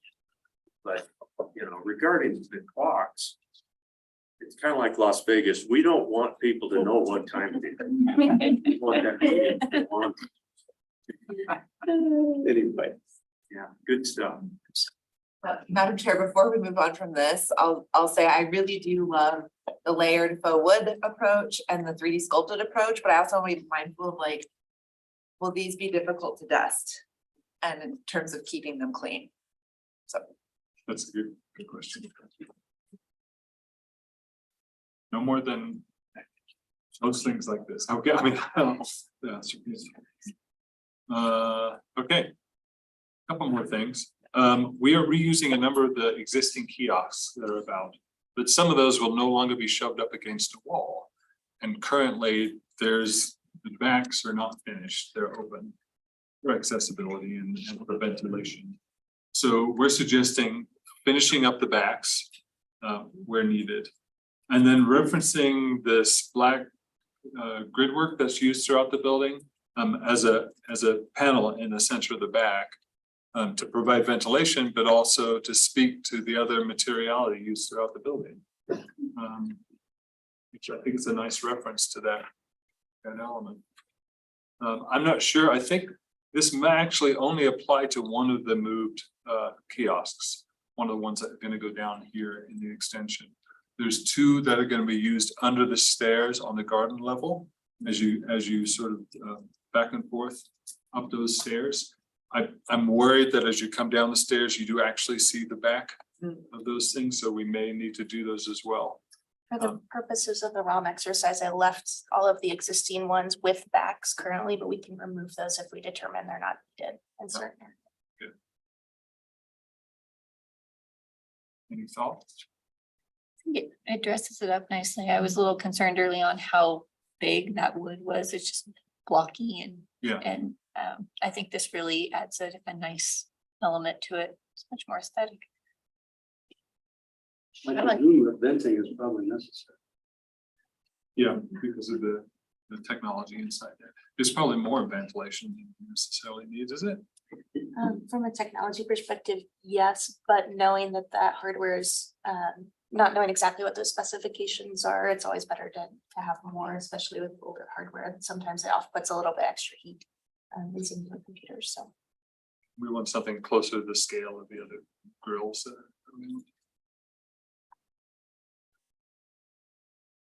It's hard to see in this exactly what it looks like. Yeah, it is, isn't it?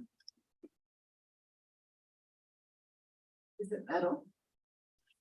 I'm not sure what the materiality is. It would be painted to look like the metal that is used in the, I'm gonna reference the image of one of them in the building. That wood around there looks weathered. Maybe it's just a bad photo, or I don't know. That's from inside the building here. I can't remember where that was. Rusted.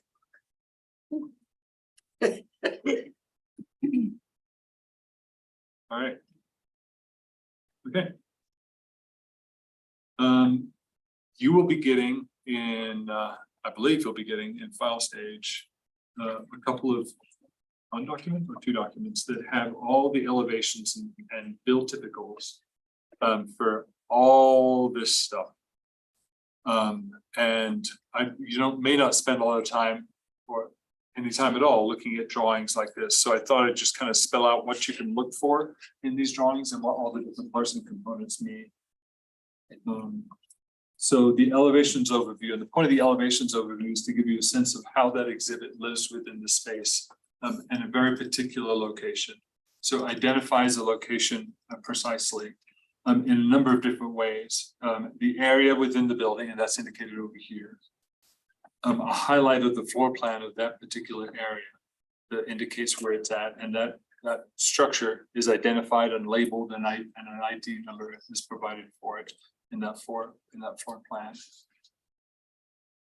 Then on the actual elevation itself, where you're seeing it in profile, we'll often include an average human silhouette to give you a sense of scale as it lives within that space. There are other elements that will live that we're adding into that space as well, like wayfinding. So we'll show you where those things live. Those obviously might adjust as we are processing the wayfinding feedback, and some of those might disappear or might have moved position slightly. But this gives you a good sense of the other, like in this case, we have, let me get closer here. We've got a couple of wayfinding elements that are suggested that will potentially be here. Those are grayed out, so you don't, they're temporary, not temporary. That's not the focus of this elevation, but they're identified. So if you want to, you can go back to the wayfinding schedule or the documents to see what those are in particular. And this one's a flag sign, and this is a directional. The actual structure itself will be represented when we can with materials, so you can see sort of the wood grain at the base of this here. And then above, we'll use black where a graphic would be. So black is just a placeholder for whatever the graphic might live in that space. All right, I think that's, there's any sort of notations or clarifications that are up in this side box. Ian's, let me know if there's anything else that you want to draw people's attention to on these, and I'll move to the bill typical, which is, whoops. You're doing great, Nigel. Yay me. All right. Come on. Okay, so bill typicals. There'll be a reference image just to give you a reminder of what this finished thing is supposed to look like when we're all done and dusted. A human silhouette for scale, so you get a sense of an average human in relationship to the actual object. Representative Nichols, we had those measurements right in this deck here. If I just got a few pages further. This is shows you all the particular dimensions. Any call outs like the casters are hidden in the base, and the wood species and stain will be selected to match coordinate with the surrounding environment. And then often you'll have other details on here. So if it's important, for example, in this case, to see the millwork details, we'll have silhouette references for what the millwork for that would look like as a reference for engineers and caseworkers, so they have an understanding of what those are supposed to be finished out like. So Nigel, you indicated earlier that these were, it's probably smaller than these numbers. This one is now the 6'10" instead of the 7'2". But but you said it was 19 versus 20. Oh, no, I'm sorry, the wayfinding diminished in width by 4 inches, but the the interpretive panels stayed the same 2 feet. The base looks like it's approximately 7 inches wide, the width of the base. This Off- area off- right off here of is the 7 base. inches, yeah. And then the foot is 1'4" 3/8". So that's so there'll be a page like this for all the different exhibit elements, whether it's the timeline interactive or the kiosks or the reader rails. You'll have those these sort of built typicals for each of those, and you'll have a one of these others for, oh, come on. Elevations overview for every single element that goes throughout the building. In some instances, there might be 2 things on a page because they're so adjacent to each other, but in most cases, there'll be one of these elevations for every different exhibit element. And then one of these built typicals for every different existing. All of this stuff will look familiar. You've seen it all before, but maybe you haven't known the precise measurements. Maybe you haven't known where the different materials are being used. There are obviously still some open questions, like, for example, is 1'4" enough width for this thing to stand up to crazy little kid boy running around? But engineers will address that, whether or not additional weight is what's needed or additional width or all those different questions that I don't have the degree to answer. But this gives you what for us is a DD level drawing that will be going to engineering next to address those questions. So actually, the fact that we're in DD on a lot of this stuff is really good progress. I mean, DI is trying to work ahead and get us as far forward as possible. So we have to make some progress here. All right, I think. So I'm curious, Nigel. Yeah. I mean, have you not made similar items before that have already been engineered and weighted and designed? I presume that you have. So, Similar, yeah. Yeah. But these are completely custom to this building. So we always have to go through the rigor of making sure that they meet the standards that we don't want to call from Wendy in 2 months after it's installed because some little 4-year will go flat.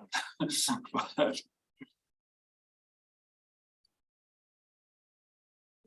Are we anchoring those bases down? no, they're Just on, weighted? they'll be weighted, yeah. Okay.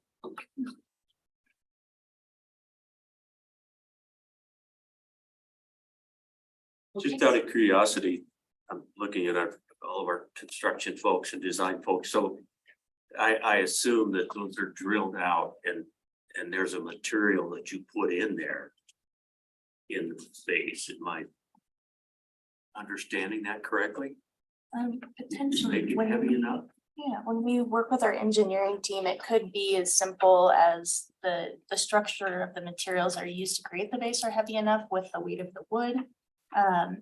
Or if we do need to, we can always add something on the interior. I'm not 100% sure what that would be, but we would work closely with the engineers to determine that. Yeah, interesting. Yeah. I've had both experiences where the base in and of itself was sufficient, and others where they've actually added steel plate under there to add the extra weight. Gotcha. So it just varies. There'll need to be some sort of cavity under there for the hidden casters, things like that. All that stuff needs to be figured out by people that are smarter than I am. There's lots of those. All right. There's actually one additional question that the core team asked us to address with all of you on a naming consideration for this room next to us, the visitor center, now the Civics Discovery Center. When we initially, we had a number of 4 sort of ones that kind of rose to the top, and then ultimately we selected this Civics Discovery Center. And in the process of talking about it, people started abbreviating it as CDC. Oh, no. which is possibly confusing. So I guess we're taking the temperature. Do we still like Civics Discovery Center? I think what it's saying is perfect. It's a great set of words, but there is that little hiccup. And it's not the only set of words that could do this job. So what do we think? And thanks for bringing that up and I mean, I know most of us have been here for most meetings, but this was the naming problem, right? All the others were fairly clear. Had good consensus, and this one, nobody really loved anything particularly. And I think what has, we landed on Civics Discovery Center more or less. But what has become clear is that it's real long to say, and so it gets abbreviated, and the abbreviation is CDC. Do we care? Do we prefer to shorten it? And I feel like we went in an awful lot of circles. Lab sounds like work, so we don't like lab, but lab is short and easy to say, so it doesn't get abbreviated. Hub, so just. We can go back to the next, this is where we all sort of, Yeah. our playground. And I think what we've sort of heard from the people who have already had to be saying this a lot more than the subcommittee members is that the 3 words is problematic. I mean, it's fine, but you don't say them. You're gonna end up abbreviating it. The good senator thought civic center works, and I could put the kibosh on that because we already have a civic center in Cheyenne. So there's I guess I just, does anybody have strong opinions? I'm married to nothing, or else I would have said it long ago. But I think in the interest of shortening it and making it hub, but I'm happy to hear a variety of opinions and thoughts from Could you anyone. just shorten it to Discovery Center? I mean, civics would be obvious as you're in the Capitol. And like, that's what takes place in and that's what you're doing there, is discovering what.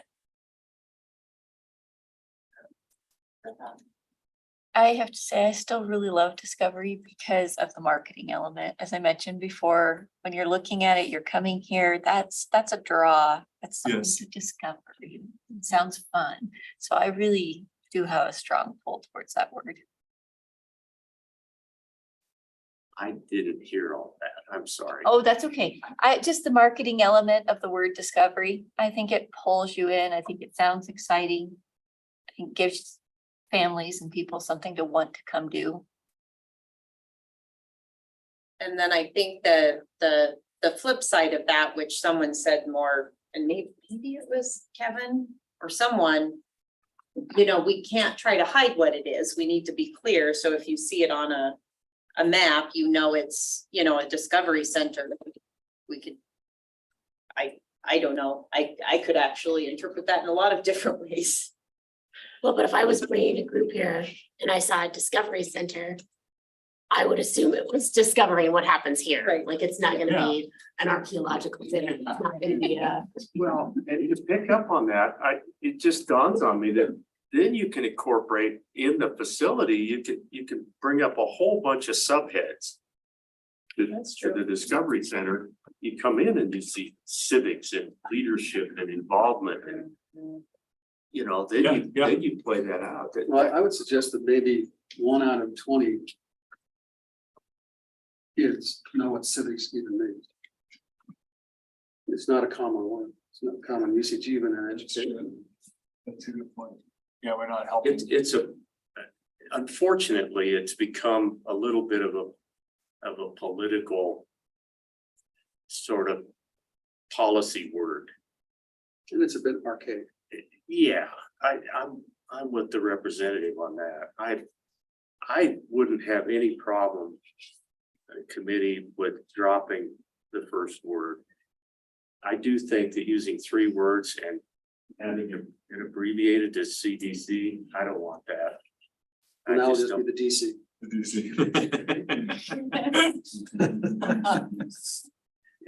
I love that. I think that's, that's great. That's, and then you've got Capitol Gallery, Capitol Auditorium, Discovery Center. Just two-word things. It's timeless. It's not, whereas I mean, lab and hub are shorter, but they're, You almost envision, like I said, you could use other words along with the title of the facility. You'd even put them outside if you want. Civics and leadership and policy and future, all kinds of things. And I'd love to put this to bed, so I'm gonna ask all the questions. So if we had Discovery Center and Learning Center. Those are two things, if you're a teacher or a visitor. So does that change any thoughts or? And Madam Chair, I don't know, maybe because civics is my one true love. And knowing a lot of teachers, I do think that civics it's the only place really in this whole building where we are focused on civics. I know in the Washington DC new visitor center at their Capitol, they have the Democracy Center, but there's words in Philadelphia, it's the Constitution Center. So it does always focus on kind of what it is you're learning about. So I guess my only heartburn with Discovery Center is it is the one place where we're really trying to teach about the Constitution. In fact, that $250,000 appropriation specific towards a replica of the Constitution can be placed in both the Supreme Court, as well as that money can be used in this area. So I don't even know if there's the word Constitution, because really all the elements of what will be on those walls derive from the articles of the Constitution. But I don't know, I will give it up if nobody feels that way, but it is, at least for teachers, I think, a draw to, I don't know, Paula, from a standards perspective, this is really where the rubber meets the road for teachers who are coming to teach the civics standards. When does DI need us to make this decision? That is a wonderful question. But we'll say by I know October this is a 30th. little bit further down on the. Do we have till tomorrow on that? Absolutely. So do we? Folks, I'm open to ideas. We're struggling to gain consensus on this. Do we want to do a strict vote of the voting subcommittee members to put it to bed, or narrow it down to 3 choices? I think, am I the only one who really does not want it ever abbreviated to CDC? Am I the only one? I think we have consensus that. We've got consensus that we don't like that, right? Right, and to do 2 words. And the three words is cumbersome. It right? is, yeah. We all agree with that. So those 2 things, let's set those aside.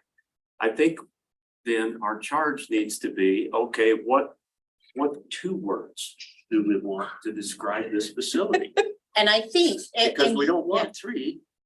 And we're making sausage a little bit, but I think from all of our conversations that so maybe we need to have this list, but we've sort of narrowed it down to civics, discovery, or Constitution. And then the second word is going to be center, lab, or hub. Can we narrow it down to that? As I feel like we've sort of gone rounds with the other options, and Center was one of them. yeah, center, lab, or hub. So really, we're at Civic Center or Discovery Center. Civics, I would say civic. I don't think civic center is a good option because we have a civic center in Cheyenne. Can we get Cheyenne to change Civic that? Center number 2. Well, like for us, Just like put going it up to two Hot above it. Springs, the civic center is where the swimming pool is, where the basketball courts are, you go to the civic center. So I To feel, yeah, I feel like if I were to say, okay, here's two choices, civics lab or discovery center. Or discovery lab. You could shorten that up. The DL, Democracy Center. we're gonna go. What's that? The DL. The DL. Discovery lab. It's in the basement. I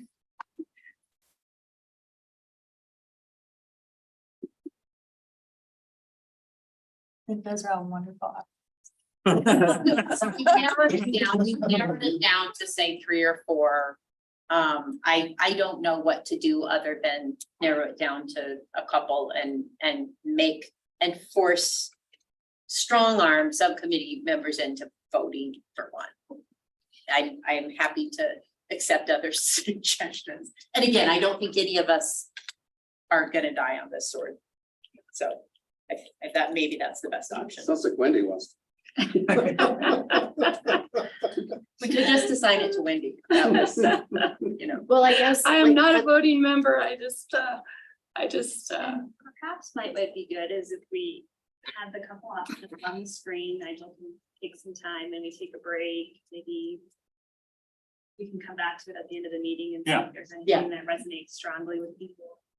Where it lands, and kind of narrow it down to the few you suggested and see where people feel it after they've eaten and. Taking a walk and looked at the room again and space again and see if something. Yeah, okay, and we're at a good, We are. we're at a very great spot. We're actually done with our pre-lunch items, more or less. So how would any preferences on how we manage the rest of the day? Madam Chair, lunch will be delivered at 11. Okay, And Madam Chair, while you're on break, our IT staff are gonna work with DI to get the dome drone loaded directly onto the rack PC. Oh, So it should be on a hardwired connection for viewing. Representative Nicholas is gonna craft a perfect motion over lunch. So let's do this and yes. I'll change a few words. So let's take a break and reconvene here at 11 with lunches in hand, and we can hopefully maybe the drone video will be set up at that point, but then we will go ahead and move on with the duration policy and position recommendation, and we're doing good on time, and so let's keep that up. We have like a best of some of the photos that's like 19 minutes long, and I was gonna jump to different points, but I can start that while we're. while we're eating, so you can watch that. Actually, that'd be great. That would Be on the show.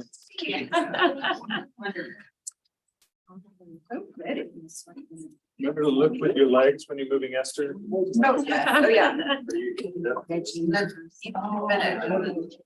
Try that.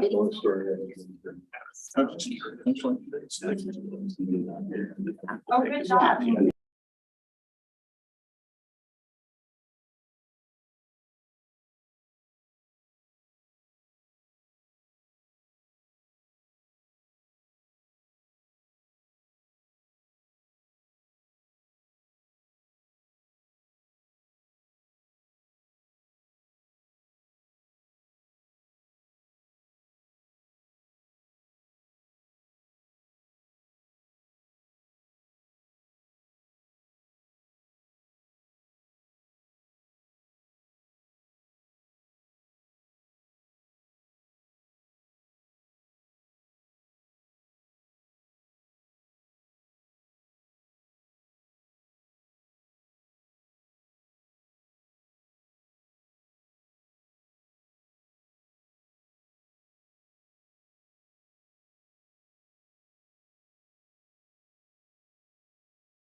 Yeah, yeah, it's tourism to give me a remote And position up then- there. Oh, yeah. I think that I'm like, no, I think we need to have somebody like. EI, thank you for their. Thank you. This is on whatever, I've got the mouse and stuff. yes.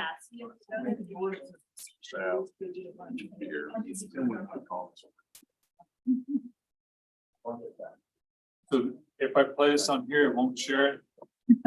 So if you play it on here, it's streaming, so that would be streaming on the.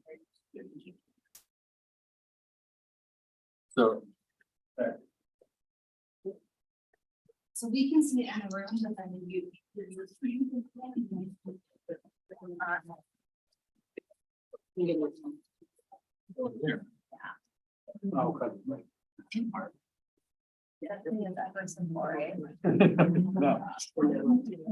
Because Utah and Arizona will be funding.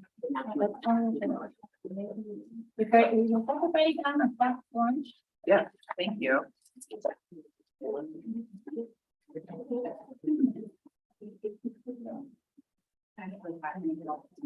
Yep.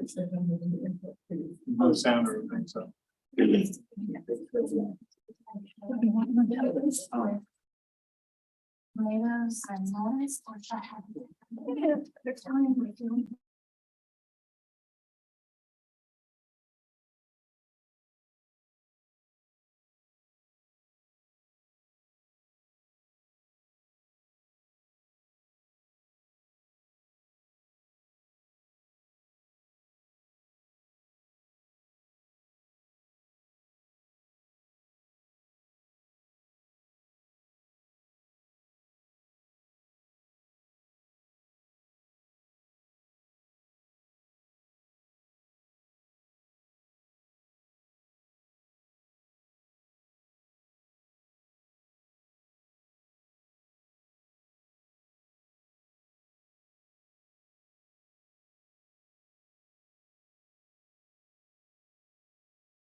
Okay.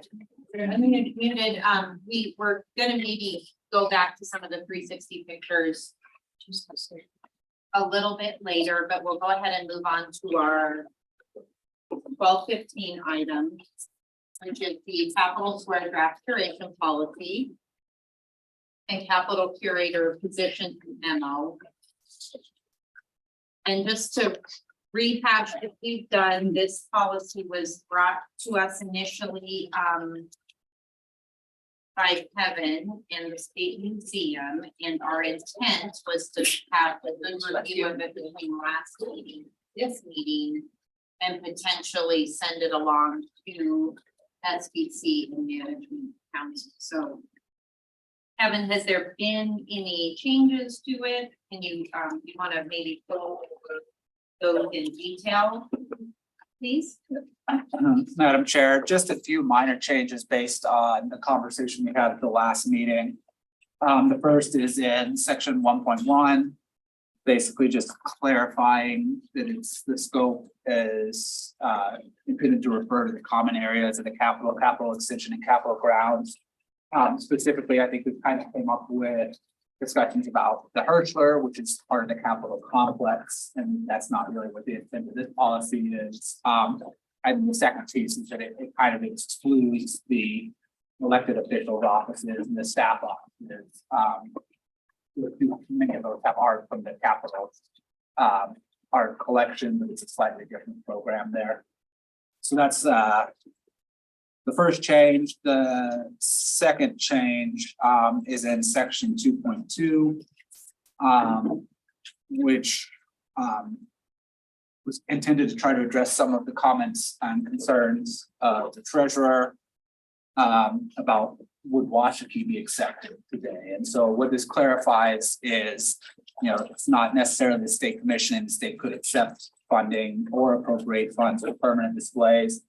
As we discussed, that piece is not currently in the museum collection, but I was able to go back and do a little bit of research on the history, and it was kind of vetted and juried through a similar structure to art and public buildings.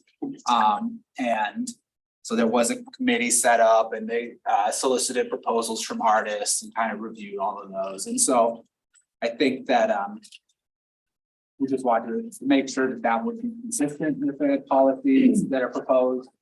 The real goal here is to make sure if there is a desire for new permanent art, that it goes through that kind of fair process, and it's not just something kind of done by one group or another, but it's reviewed. So Kevin, through the what I proper asked is, for the capital grounds, why would the Wyoming Arts Council be the reviewing entity? It's not necessarily that it will be Wyoming Arts Council. It's basically using that same mechanism that exists for the art and public buildings. So the Arts Council has managed that, but typically when they do the art and public buildings review, they're assembling a committee of local stakeholders. Well, that's, let me talk about the meeting, but this says the Wyoming Arts Council shall administer the competitive process. I would submit that if this happens, and if we do some substantial purposes, the legislature will be funding this for using it. They will create a committee that does not. I can't imagine that they would prefer to Wyoming Arts Council to do it, because there are certain things Wyoming Arts Council does that the legislature doesn't particularly like. Sure. So they're not simpatico on their different issues. So And I think we need to tinker with that language as practice. And I think, Madam Chairman, Representative Nicholas, what we could probably look at is we were hoping to use Wyoming Arts Council as the entity to manage the process, because they have access to the call for artists so we could look at the language to make sure that it's providing administrative support for the process. That is that section, correct? I'm not sure that even that would be the agreement. And what we want to say is that there is a process. But I don't think we want to be specific and you give specific tasks to the Art Council.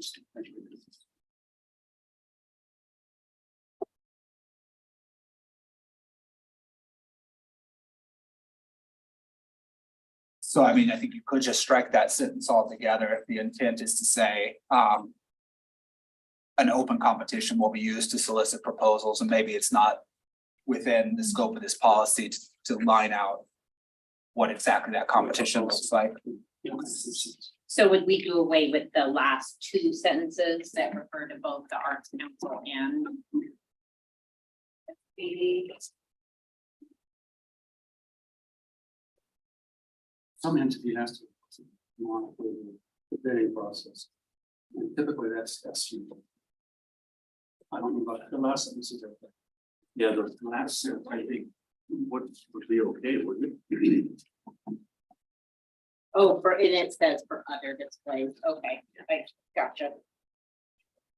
Okay, But that, you know, that way, striking that second sentence would allow for a little bit more flexibility to the specific to whatever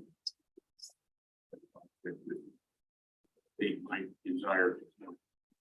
Yes.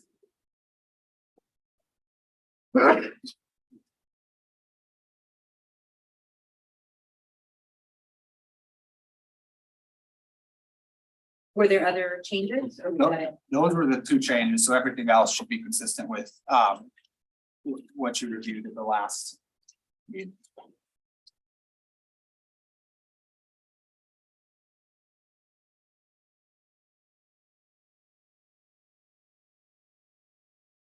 Madam Chair, this is probably a minutia point. So in section 2.1.2, it talks on the second to last sentence. House and Senate chambers are reserved for curated fine art representing Wyoming. I think that's probably a great catch-all for everything. I'm a little bit worried about the term fine art. Maybe hindering a folk artist in Wyoming being able to have pieces. So I would propose taking away the word fine and just saying art. Fine, with me, any objection to striking fine in that? That would be fine. Yeah.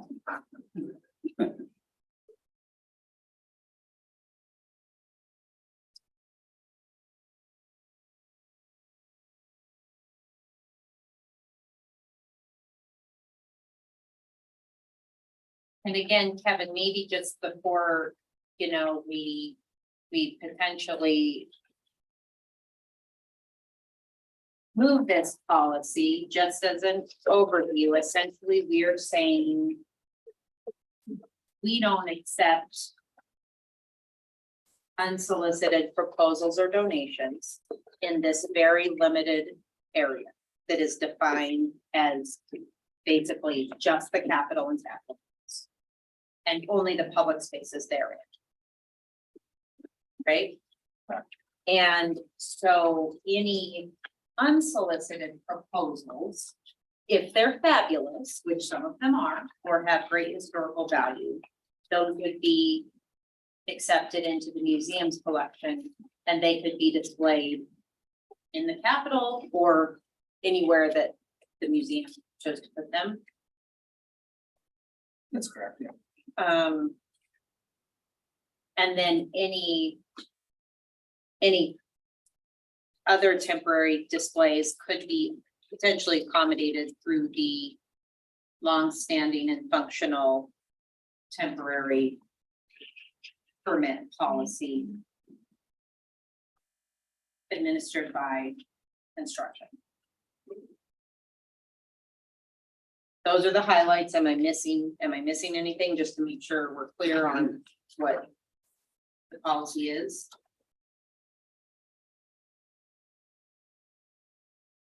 So, Madam Chairman, I think you did a great job there. I found myself wondering, something spectacular comes of it.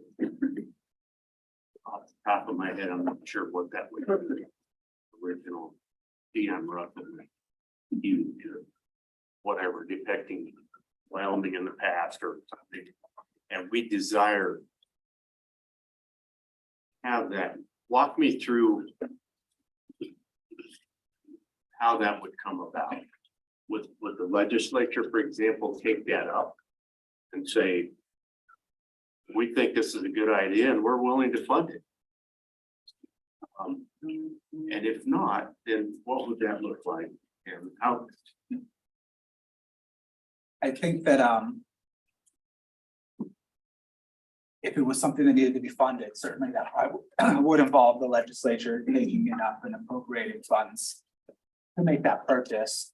And then it would go to the state museum's collection, which kind of everything, you know, mostly all this art ends up there anyways. Like, there's a few exceptions, but we probably actually just need to be working on eliminating those exceptions so that all that art is kind of consistently managed across the state.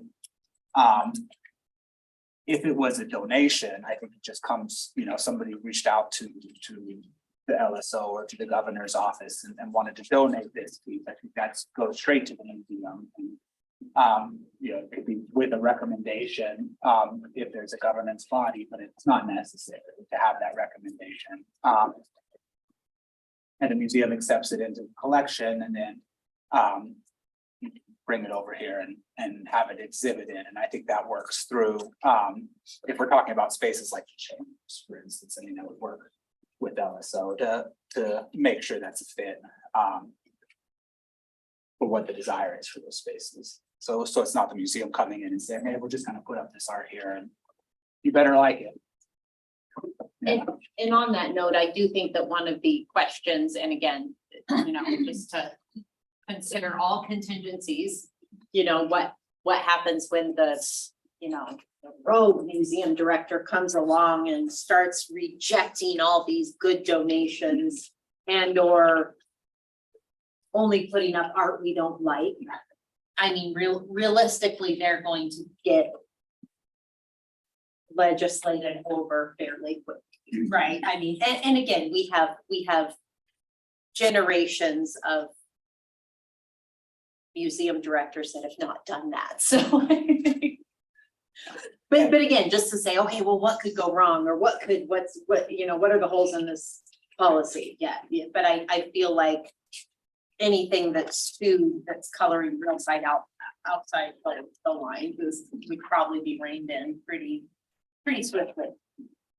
And I'm sure the museum collection policy also, the way that moves through the process, it's not just the museum. It's, you know, the museum kind of does the first level of review.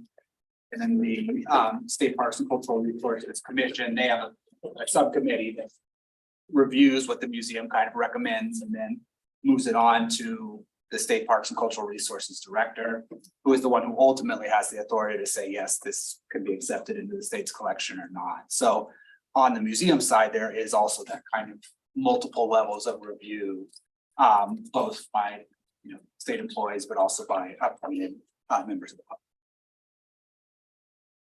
And you said that starts with the museum, then it goes to the, and I apologize, the State Parks Commission. State Parks Cultural Resources Commission, it's not the full commission, it's actually, they have a museum subcommittee that is Okay. kind of assigned with reviewing and making recommendations on our monthly accessions reports that the museum staff puts together. Gotcha, okay. And that they make their recommendation to the director of the agency. so Kevin, 2.1 really cuts to the heart, I think, of the whole thing, and that's. Is this going to create any misunderstandings? I don't think it does, but it says, we just do not accept unsolicited proposals for any artwork for permanent display in the Capitol or Capitol Square.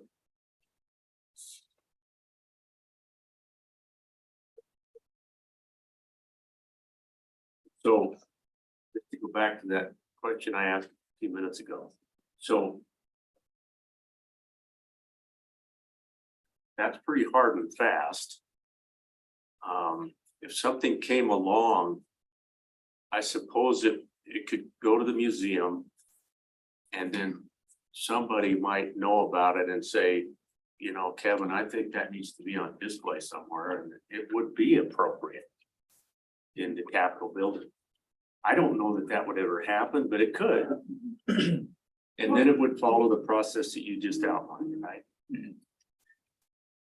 Well, and I think in fact it has, because as you said, almost all of the artwork and pieces of art in the Capitol belong, I mean, belong isn't quite the right word. They're in the museum.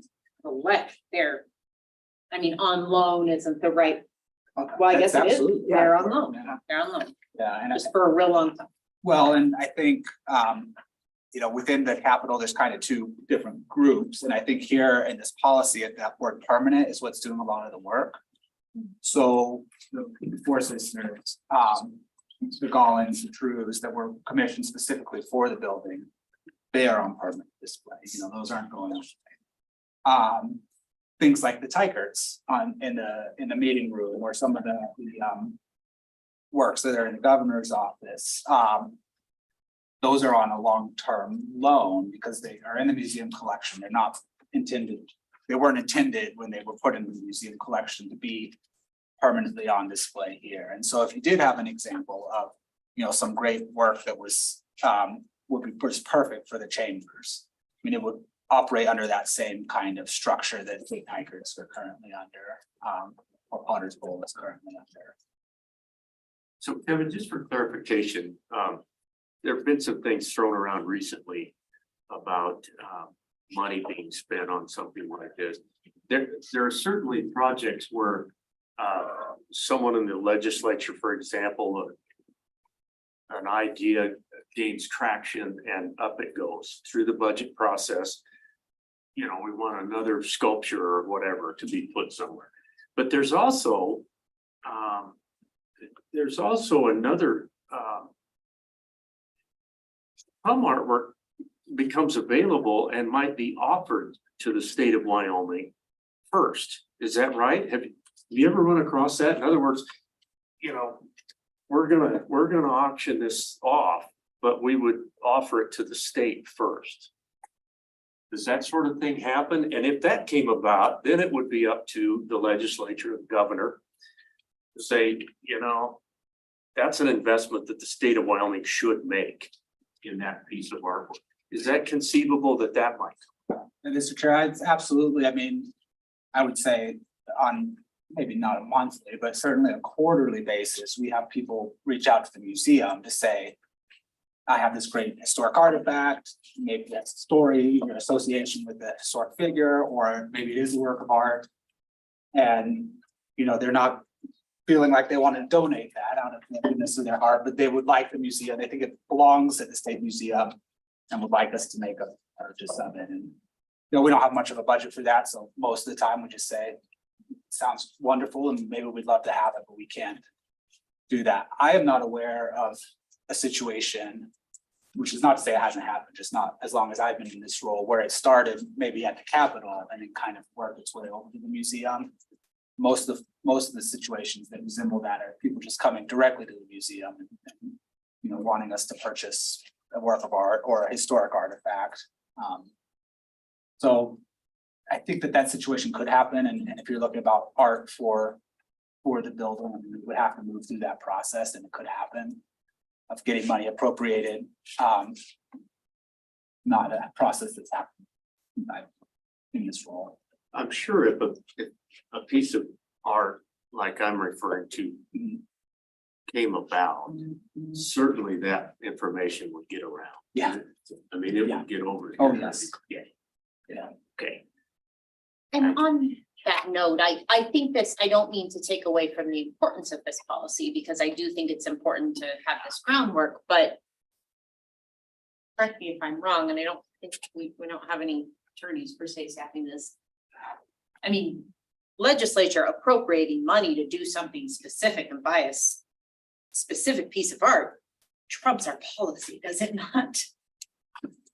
I mean, I mean, that's a question. My interpretation is that it would, but I'm not an attorney.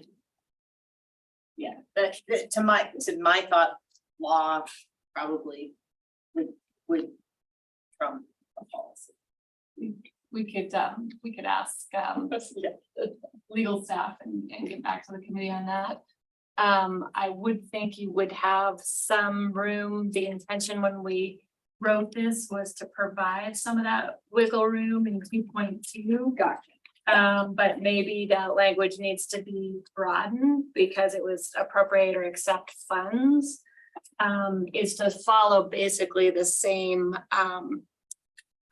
those same standards for a commission piece was the idea. And that was the Washakie example, that it still followed a jury selection process and had criteria for its acceptance, for its fabrication.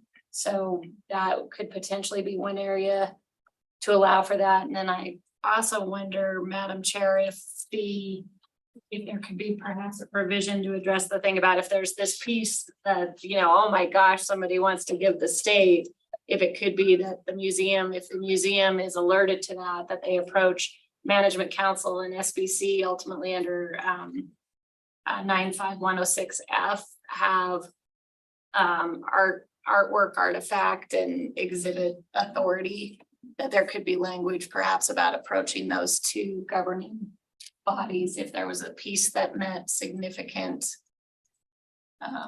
historic value or some, there could be language perhaps added to that effect.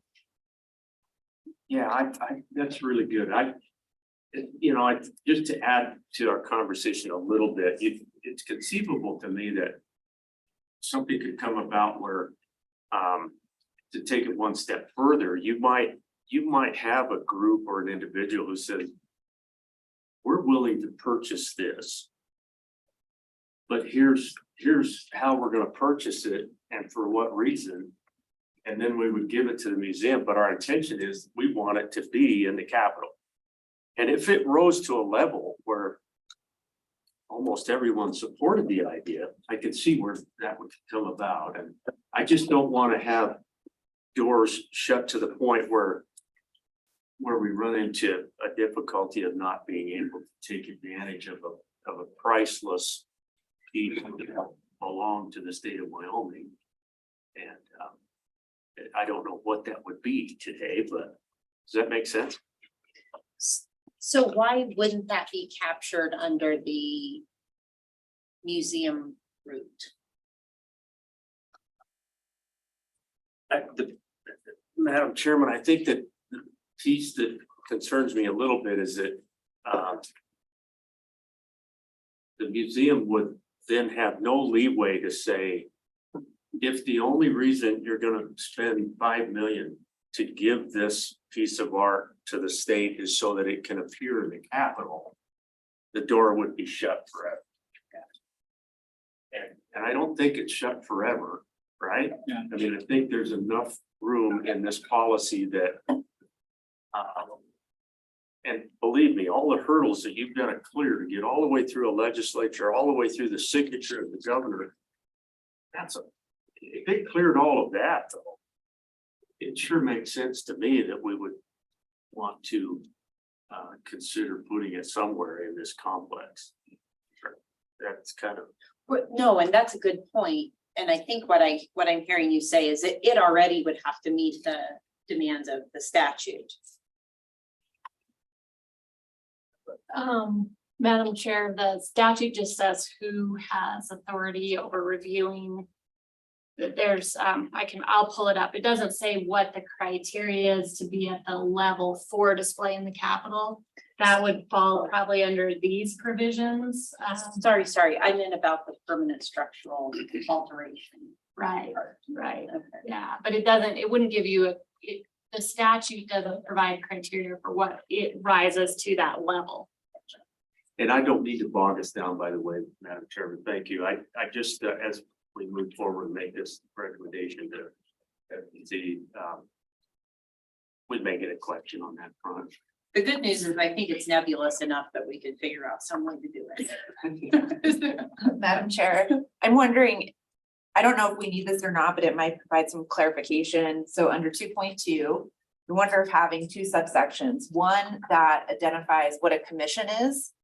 So when a piece is commissioned is different than when the state goes out and purchases an existing piece, and maybe offering some clarification between the differences in those two processes.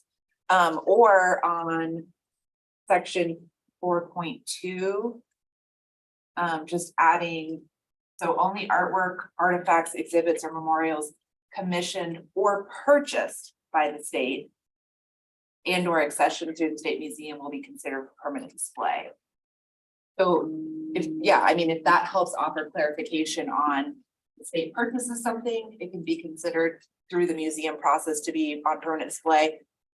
And or if the state decides to commission a piece, which I think of commission as like creating something new from scratch that doesn't previously exist. Yeah. And so I've got about 10 or 15 different comments on this. I don't, my point being is that we're not gonna finish this and kick this out today. And my suggestion is at least send this over to LSO and kind of rework some of the wording. But just for example, I've got a bunch of different examples, but when you have only on section 5, section 4. I mean, there's other ways to word it that I think are more instructive, but also more less directed. We definitely need a definition of capital square because you have capital extension, capital grounds. And then you transition over to capital square, and then you have a whole different section of just dealing with the capital. So there's just lots of kind of graphic drafting rearrangements that we need to tinker with on this. Absolutely. So what I'd like to do is have everyone submit their comments, put them together, and then we'll give it to LSO to put in a different format. But we also want to have various ways to meet the world. Does that sound okay with you, Pat? I mean, it's absolutely okay with me. I mean, I think the goal is to reflect the subcommittee's intentions here. Right. Because the museum wants to facilitate those as much as we can. Yeah, and really it's going back to the statute component. What we want to do is have both legislative review and executive review on this. So it's a team approach. So we all kind of have our foot in the running with some, particularly on the capital itself.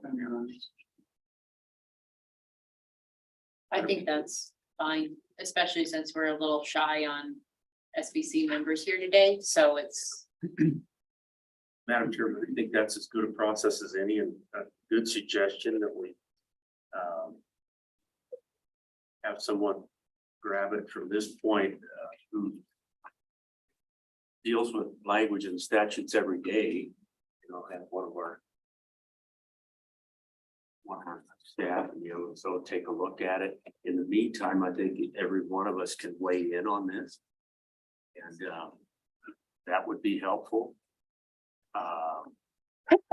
And I think maybe bless you, Brianna, I guess, would you be willing to collect? We just need to reach out to Brianna if we've got a couple of suggestions on this. She can compile those, and being on the LSO staff, she can maybe get that to an attorney. We can maybe approach the director. If you two would be willing to do that, and we'll take it on up the ladder that way. No, that sounds great, and I hate to sound like a taskmaster, but I'm wondering if we couldn't put a little bit of a deadline on having comments to them so that we. I agree. Continue to move it along. Brianna's good at that. So are we okay at not presenting this back to the governor in October? Was there, we had kind of thought about getting this to the SBC by October. Is there a deadline for some reason? No, other than I think it'd be nice to kick it out. it'd be nice to Right. take it out, but I just don't know that we could finish it now by October 11th. I think we're looking at a subsequent meeting, are we not? yeah, If we're gonna execute this process, it's gonna take a little bit longer than getting it ready by October 11th. Yeah. Okay. Just so everyone knows that, and maybe we could make sure that the governor's office knows it won't be coming Got it. on October 11th. Okay.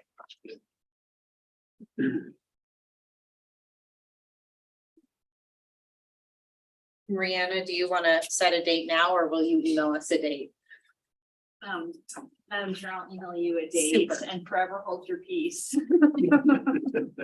If comments are not received. So it would, and just, yeah, so it'd be lovely if we could get this out during our October meeting, maybe. So even though it won't go to SBC for another couple months, at least we can We will sort of, kick it yeah, out. we will have, yeah, we will be sort of done with our piece. hopefully. Okay, moving on then to the capital curator position recommendation. Back to you, Kevin. Madam Chair, so this is the memo that was reviewed, I believe, at the July meeting, again, with a few minor changes. Specifically, there had been included some language about administering a committee that seems based on the policy that has been, we've been working on, not to be a necessary duty for anybody, since most of that is going to just go through the existing structures. So that piece was pulled out, the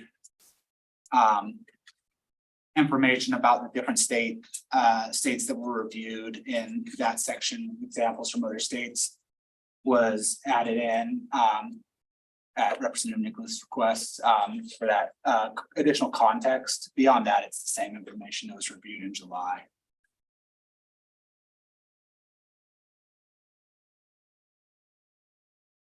So, and when we spoke about this originally, and just again, throwing this out there, I'm not sure which way we'll want to go. I think the thought process would the chairs of this committee draft a letter or memo to the governor and or the chairs of JC supporting this position?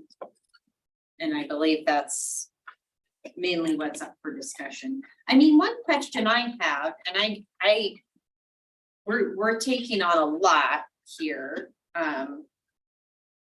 When all of this is up and running, the amount, I mean, it's absolutely a job. Just to pick up all the little gear, somebody's got to pick up all the little gears every day. Not that should be this person, but there's a lot of maintenance, there's a lot of checking things. My question is the timeline, really, and I don't know. You know, this is now, and that's a concern I have. I mean, we're now a solid year and a half out before we have, for a solid year at least, before we have much to manage. So I guess one question is on the timeline. I want to keep the ball rolling, but I mean, if we hired a curator next March after the legislative session, is that the right timeline? Again. Well, Madam Chairman, on that front, I would certainly defer to our colleague who serves on the Appropriations Committee. But just from a general standpoint, members of the committee, I think this was kind of born out of all the work we did.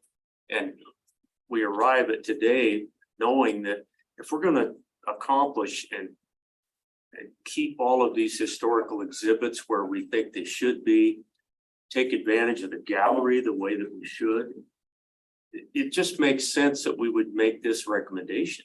I mean, somebody's got to do this work and update things and take care of these artifacts and displays. And so I say that because Kevin, thank you for working on this, by the way, and whoever else helped. I really appreciate it. We kind of charged you with something that we came up with. I mean, this is kind of the committee who pushed that. That's an important clarification, because if you through State Parks and Cultural Resources came through the ranks and to the Appropriations Committee, for example, you may not have chosen this position exactly. It might have been something else. But because of all the work we've done on the Capitol Square, this position, this idea has come about, and I think it's a good, relevant policy discussion. And so that's why I think the co-chairman, and I agree with her, I think it would, if the committee is comfortable with what's presented here, we would go forward with a recommendation to the Appropriations Committee. Say, this is a position we think you need. And then it would be up to the two chairmen of their committee to decide, well, is that now? Is it a little bit later? That all makes sense. Second half of the biennium. No, realistically, this is like purchasing a car and then saying, no, I'm not ever going to change the oil or the tires or buy gas or take it in for a tune-up. And this is a position, by the way, that could be flexible, and I'm sure that you know, the museum and the agency would want it to be somewhat flexible, but you know, we're gonna have some energy put into this building if we're gonna present this the way we envision.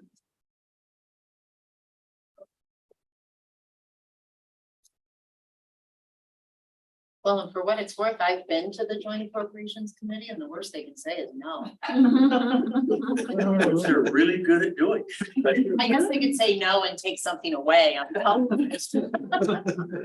So, my thinking on this, Kev, is that what I'd want to do is sit down with you and work through this, memo. Add in some additional responsibilities, have them serve under you, have them, this person, I think I kind of go with, co-chair is that right out of the gate, a part-time position might be able to do it until we figure out exactly what has to happen and just the, and what other responsibilities are out there. Seems to me this person you may want to have this person also deal with the rest of your artwork and, right, just broaden this a little out and essentially after we put it together and then perhaps have the agency come and present it as part of their budget or an add-on. So I think that's the best way that we will have a chance of success. And I think, I mean, unless there's robust disagreement amongst the subcommittee members, I mean, we can sign it at any time. We don't have to. There's no hurry to.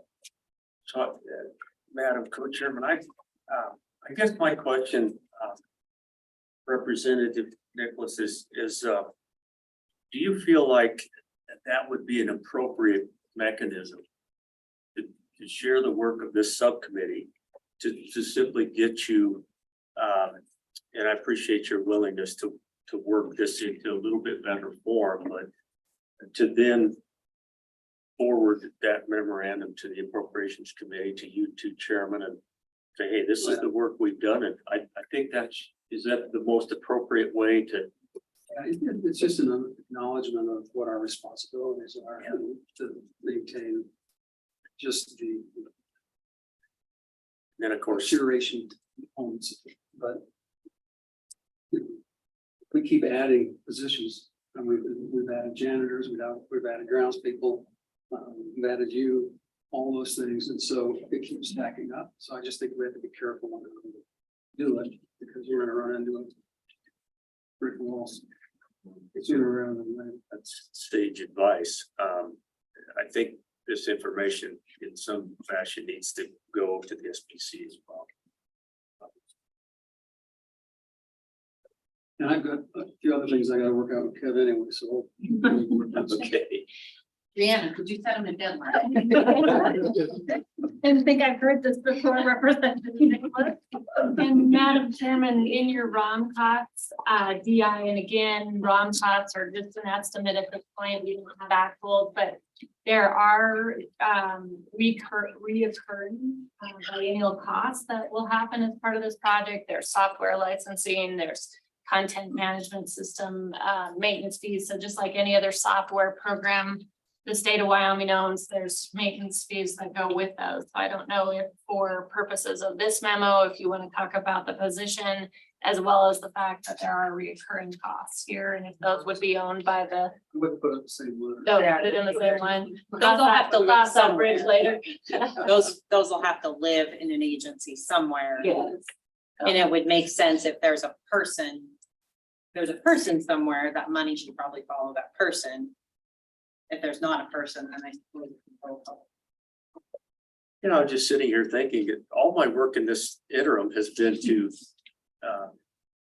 get to a point where I can share ideas of how to spend money to the chairman of the appropriations committee. That's what I do. That's what I do in the morning. I guess my only comment on timing, and I don't think this is a, deal breaker. I think there's lots of time to get a memo to JC. If we were to get a memo to the governor before he made his budget recommendations, that time is nigh. Yeah, I think that's a presumption that he would do it. So. It helps him, the sooner we let him know it's coming or that the need is. You know when your meeting is? I do not. I mean, I know that the request is, it's one of our requests. Gotcha. So, there's awareness there. But I think, as Mr. Co-Chair said, there's a little bit of a question mark at the agency. It's like, if we want to go in and ask for a position, is it, to help a state park, or there's this whole new area of responsibility that maybe the agency has not really taken on before. It would be helpful to have some indication that this is where that responsibility needs to live, that it needs to live at the museum or it needs to live within the agency. Because it is this really new scope. It's not just supporting our existing mission, our existing program. And it would be. It may be more appropriate in DNI. It's a good point. I mean, managing all the artwork to come through the Capitol Gallery, notice how I'm using the new. To me, I don't disagree. I think there's portions of it that might fit better in A&I, but I think that the message is it's not fair for this committee to expect Kevin's director to carry our bucket of water. Yeah, that's Well, once we get our new museum built, then it'll have its own agency.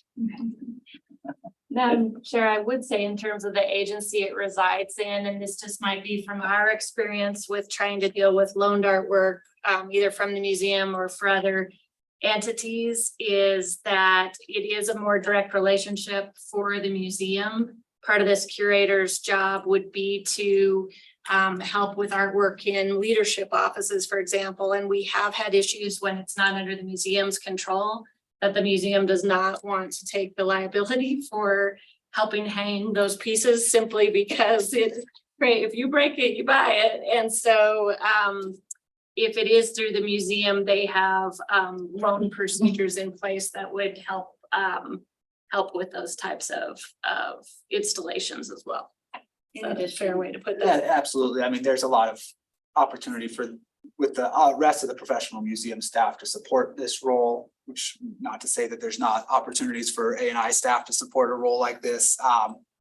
But we do have the loan structures in place. We've got all of that kind of in there. We have exhibit designers who we're talking about laying out an exhibit in the Capitol Gallery can provide support when it comes to installing something. You have a team of 3 people or 4 people who can come in and offer that support for this role if it's within the agency. Well, well done on the memo, by the way. I think what's compelling to me is that 14 out of 17 states recognize and are doing this. So it's not like we're wandering around by ourselves on this. I think just from a process standpoint, Madam Chairman, I wonder if we couldn't encourage Kevin, you and Representative Nicholas, appreciate the offer of his assistance to maybe sharpen a couple of things up, make a couple of additions. But if you could do that right away, I'd really like to get this heads up, to the governor within the next, I would say, 10 days. Does that make sense to everyone? October 9th is your budget hearing. Oh, So Well. Next 10 days. And Kevin, I want to reiterate, you have been so helpful and you're the only person on this committee that could draft these. And so I'm sorry that you have to bring them and then we get to pick them apart, but we really appreciate you. well, thank you. We appreciate you. I appreciate all that feedback. I'm not a policy person, so I learned a lot about how to put that together. Well, and if you two need the co-chairman in any way, all you need to do is reach out. I'd certainly be glad to sit in. In the meantime, on the first memo, let's make sure that the committee weighs in. On the second piece regarding the position, I think it will be adequate if you and Chairman Nicholas get your heads together. We've got two really good staff people right over here who can help facilitate as well. And I know that as co-chairman, if we can help, let us know. Okay.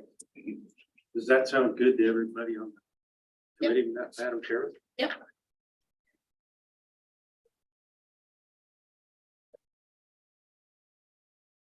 We continue to be ahead of schedule. Congratulations. So I think we're on. Thank you, Madam Chair, Co-Chair. So the acoustics project, we are moving forward. We have released an RFQ and submitted two submittals for qualifications, and we shortlisted both those firms. And we are interviewing October 2nd to select an architect for that project. What was the scope of what you were asking? We are asking them to, we included the analysis that Yvonne did, that report. And that was kind of the basis of the scope. You know, during negotiations design, we've talked about maybe pulling back on some different areas, whether we, you know, have the funds to do everything or not. So we'll, I think, have an opportunity to kind of prioritize where we want them to focus, but we also felt that maybe a design for the entire scope might be nice, and then we can, whatever we move forward with in construction might be reduced, and maybe there's a second phase or something to that. Madam Chair, I would add that we would probably want you all to meet with the architect first and go through the report. Because there may be some areas that the juice just isn't worth the squeeze. It may be the acoustics aren't great, but it's not a deal breaker if people can't hear well. The corridors are a good example where it's truly a deal breaker if you can't hear debate in the House and Senate floor or meeting room. So Avant covered all of your areas. It doesn't necessarily mean that even if you have the money, that the finish implications are worth it for the activity that occurs in certain areas. So once that architect is on board, we would like some direction from the subcommittee about Absolutely. which areas you would want to prioritize, not only for the money, but for the finish impacts that could occur if you implemented the recommendations. Well, that was kind of my point of my question, because there were clearly a bunch of things that we can't do in the certain rooms. And so you don't want to. I'm just curious if you're tailoring your bid process so that it's not overly broad, because we're on what we can do. I understand. I would say that right now it is fairly broad, you know, based on that report. But I did list out some of the areas that we had discussed, maybe we wouldn't do. Some of the mechanical issues, those will be included as part of that. So they'll have to have an engineer on their team to help with those. But yeah, that'll be part of the process going forward and narrow that down. We also, at construction management, we would like to hire Avant Acoustics as well, directly to provide oversight, since they provided the assessment and the report. And I guess I'm kind of looking for, I guess if you guys are in agreement with that, recommendation to do that. That doesn't, I mean, first we have to decide what we're gonna do. And so, and that's the next step of the process. But look at the recommendations, and then if we hire someone to do something. And that's when that issue that arises. Yeah, and when I mean oversight, I mean with design as well. Once we get to that point where we're, you know, establishing the scope for design, I think we would maybe want Avant on board at that point as well, as during construction. And there are also some of the peer review for the AV systems. We've reached out to them to provide a proposal to do that portion as well, to kind of try to get some of those systems working better. And Madam Chair, this was also at your last meeting, the suggestion for Avant to go ahead and do that peer review was to be able to then have them make those tweaks to the system in advance of this next session and get your feedback and potentially even some additional tests to see how much those adjustments to the AV system have helped before you would engage in any architectural changes potentially. So that work, as we mentioned at the last meeting, would commence and everything would be fine-tuned for your next session. Meaning February? Yes. So, and I believe was that already underway from the last meeting to get a bond on contract for that portion for the peer review. That was part of the proposal. We're not under contract yet. So. You know, a couple of simple things. Like in the JAC room or in the governor's conference room. I've been on there multiple times when it's so loud, you can't conduct a Zoom meeting. Because it's just too easy. Yeah. And that happens frequently and but you know, none of them have independent switches. If we just have the ability to turn it on and off during the meeting or during the governor's conference call. You know, you just shut the duct valve and it's the fan's not blowing. Oh, sure. It literally could be night and day. So those are simple fixes, and that's expensive to do. I know to have independent switches every year, but it's a hell of a lot cheaper than modifying your AV system or putting, you know, surround boards all over the place. Yeah, and that is something we've discussed, and we would discuss with whatever, you know, design team we select. We'll look at that. And Madam Chair, the AV system peer review isn't necessarily changing components in the AV system, but it's more fine tuning the programming. A number of pages of the report talked about the types of things that they would need to get in with the existing integrator and existing programmer to basically tweak the system that you have versus replacing components of the system. Right. That's correct. Yeah, theoretically, they were doing that when they installed this one. And thus that would be the reason for a peer review is for Avant, who did the acoustics testing during session, to provide their feedback on what they think the original installers should change the way they have zoned speakers, for example. But Avant needs to do, rather than more of a high level look that they did during session, they need to go in and do a little bit more work with the system and the programmers to effectuate those changes. So I guess for the subcommittee, the question for CMD is whether or not entering at least into that portion for the peer review immediately, so that work can take place before session, is the next best step. I think that'll be extremely helpful. I know a lot of colleagues in the legislative branch are very interested in that work. And anything we can do to enhance some areas would I think be a good thing, so. Appreciate it. Do we have an ongoing relationship with the original? Sorry, I'm not using the right. The warranty's over. Madam Chair, the original installer has been under warranty until recently, and we're working contractually with them. We have an ongoing service contract, both in the executive branch and the legislative branch with the programmer.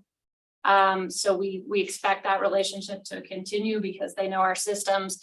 The question for Avant is that Avant was a subcontractor to DI, and CMD's question is about directly contracting with Avant because DI's scope of work really is no longer acoustics work whatsoever, but we need to pursue. Yeah, I mean, it's in our benefit to go with them directly, contract with them directly. And I apologize, I feel like of the project, I'm by far the most ignorant about the acoustic portion, but it seems if Avant did the review, if we were to hire somebody else, wouldn't they have to come in and do all of the same review before they were able to be No, helpful?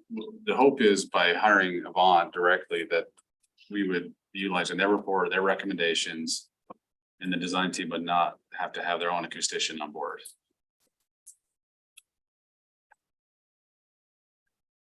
I mean, that makes sense to me. I'm not sure why we would pay another third party to come in and. Do it all over again. Yeah. And the funding for this would come out of that pot of money that specifically was for the. For the acoustics. And what would the amount for that piece of it in ballpark? Madam Chair, I don't have a number yet on what that would be. I do have a proposal from Avant. Is that the one you're asking for? Yes, yeah. I Okay. think just if we were to ponder a recommendation, knowing if it's 20,000 or 2 million would be good. Sure, I do have that. If you just give me a second here.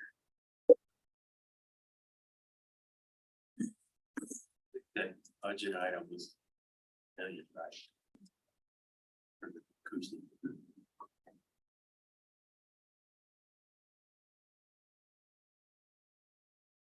Okay, What was that number? The amount that we allocated for acoustics. 1 million million. appropriated directly to CMD's agency budget. Yeah. With oversight provided by this subcommittee. Madam Chair, so the acoustical consultation, which is kind of the oversight I mentioned, their proposal was 18,500. The AV system peer review was 26,500, and then they had $6,500 for reimbursements for travel and things like that.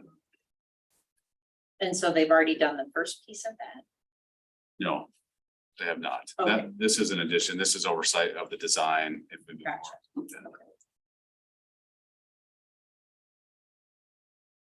Does anyone have any? Do you need a formal motion or just we are providing oversight and we think that sounds agreeable? I think that's what we would like, Madam Chair. Which one? I'm sorry. I think we would like a, recommendation to move forward. Madam Chair, I will make a motion to move forward with recommendation to utilize Avant to provide oversight and a peer review. Thank you. Second, okay. Any discussion? Okay, all those in favor? I Opposed? Okay. Thank you. Barely.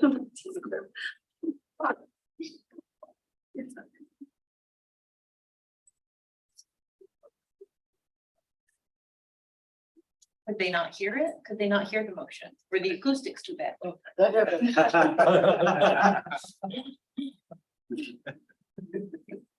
Conflict of interest. What?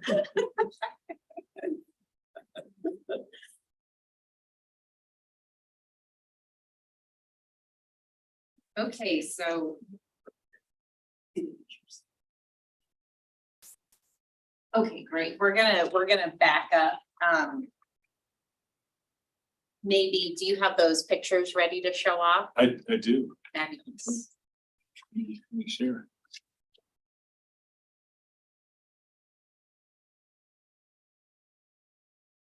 So sometimes this can make people a little seasick. So for tries. The dome took a lot of that you saw a fair bit of the footage from. Took you from place to place. for the dome drone experience. But at each one of these locations, we wanted people that's just gonna park the dome and look around.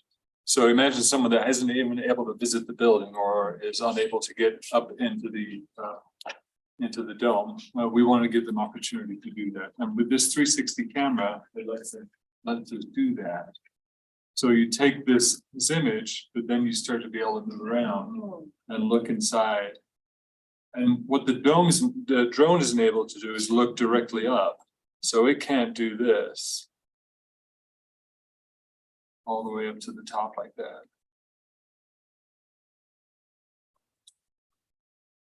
And then as we move up to the next floor, or actually up, is this the, try to get these in order, but here's on the second floor, you can look around. You can't look up because the drone isn't able to angle the lens that way, but you can look straight down. The floor. Sorry, making you seasick, but This kind of feels like a Civics Alice in Wonderland. Write that name down. Civics Wonderland. Watch out for that railing. and then this is for from the drone as well. So obviously we can't stop much, but this would be a great place to, like, the drone parks here, stops, focuses on this statue. We talked to them about the statue. Then they fly around, they see this statue and do that for all the others as well. So that's all within the rotunda. Then you move up above the ley lights. Have anybody been up there? This is what that looks like.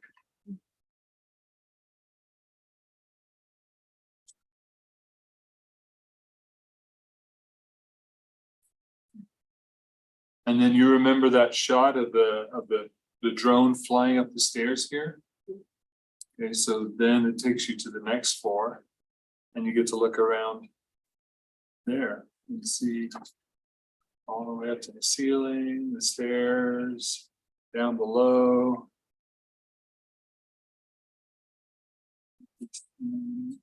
Oh, I just saw, you can see that. Oh.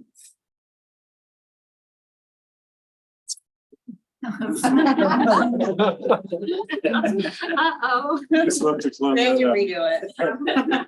Gosh, this is just gonna be such a powerful tool.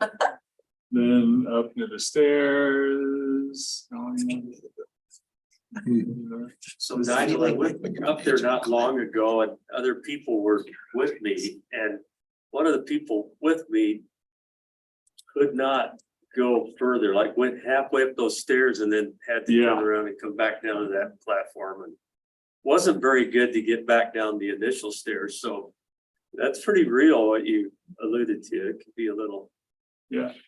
So if you're standing here and looking around, then you click a button and you fly through that window. If you remember that shot of flying through the window. That's awesome. What's next? And then once you get outside the window, you can look around and explore whatever way you want. Down below, the Capitol, so they can drive what they want to see. Okay. We also, while we're here, we got the stuff we needed for the dome drone, but we also shot some other stuff. Actually, this is part of the dome drone too, so let me just show you that. So we want to give people a view from those larger windows on the second level of the dome, so that we could identify significant spaces in the landscape, so they could see where they are in relationship to the State Museum or the Union Station down the end. But in addition to that stuff for the dome drone, we also shot some stuff like in the chambers. So people can't typically sit on a desk here and look around, but now they can. And not to be outdone.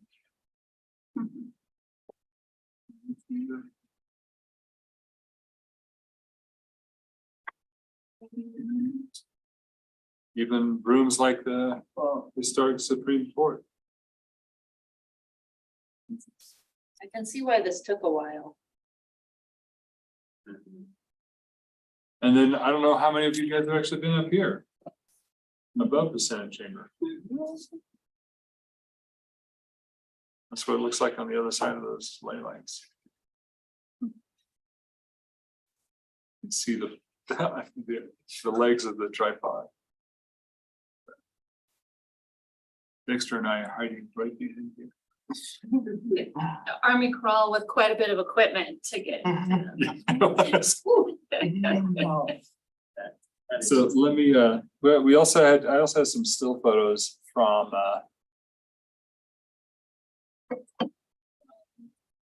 Brian. Show you those. There's some pretty shots there. So, I mean, there's some really cool stuff. Like this is a signature from 1893 up in the attic of the in the drone. Beautiful overall shot. Side the chain. Sorry. This is a cool composition right here. Wow. Isn't that great? It's gorgeous. Across the skylights. Beautiful. Yeah, the reflection is cool, isn't it? Did that get them all? I think that's a good example of some of the stuff we got from Brian. And there's more and more of all of this stuff. Do you want to do the last round on the names, or were there any questions, or what do you want to do? Madam Chair, I would say for the photographs, and we're gonna try to figure out a repository beyond even this exhibit project. All those photographs taken by NCSL and through this project will be available to agencies for agency use on websites. They have both JPEGs as well as very high resolution photos that will render well for a variety of purposes. So we're able to get a lot of bang for the buck for all this footage, some of which will be used in this project, and some of which will just be able to be accessible by the state. I mean, we focus on just stuff for the dome drones, but as we were taking this stuff, I can see us using some of that footage in the timeline as well when we're talking about the building. Just that's stuff would be great. So, Yeah, right. just terrific. What a beautiful day. Yeah, both the 2 days, Dexter and I were gorgeous, and it sounds from Brian's perspective that he had good light. Yeah. I put those names together on one slide, all the variations that we came up with, and Fabulous. We Are you- can't wait. it's- You're gonna love that we added more too. Thanks. Yeah, thanks a lot, Nigel, for adding to the list. okay, there we go. Civics Discovery Center. So narrowed it down to Discovery Center, which I think it's effective. Civics Lab, which was one we talked about a while ago and were uncertain about because of the lab word. I think it's strong. Discovery Hub. I like that. I mean, I like all of these. And some new sort of options as we were playing around with some of the words that we were left with. We like the idea of Constitution Corner, Constitution Center. I think, Wendy, you were concerned that we may not be able to use Constitution Center because it is used elsewhere, but I don't know if that's You know what? trademarked. It was trademarked as National Constitution. Ah, perfect. Oh, Okay. sweet. Which is Democracy Classroom, which is kind of cool too. And there it is. I like Civics Lab.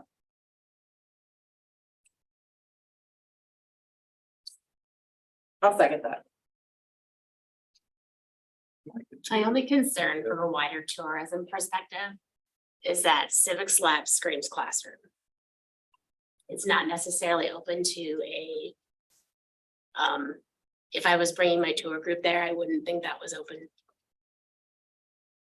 That sounds like a student learning project, not open to a wider audience, is my opinion. Just You know, I appreciated a good visit with Rob, you know. Fellow writer, you know, but the word civics for some reason, probably just all of the shots that I've taken through the years on that front from a policy standpoint, it discolored the word a little bit for me, but it is what's in our standards. I mean, that was alluded to by Wendy, and Rob, you brought that up. You might be able to expound a little bit on that. Thank you. Co-chairman, and I clicked away from it, but I can pull up real quick.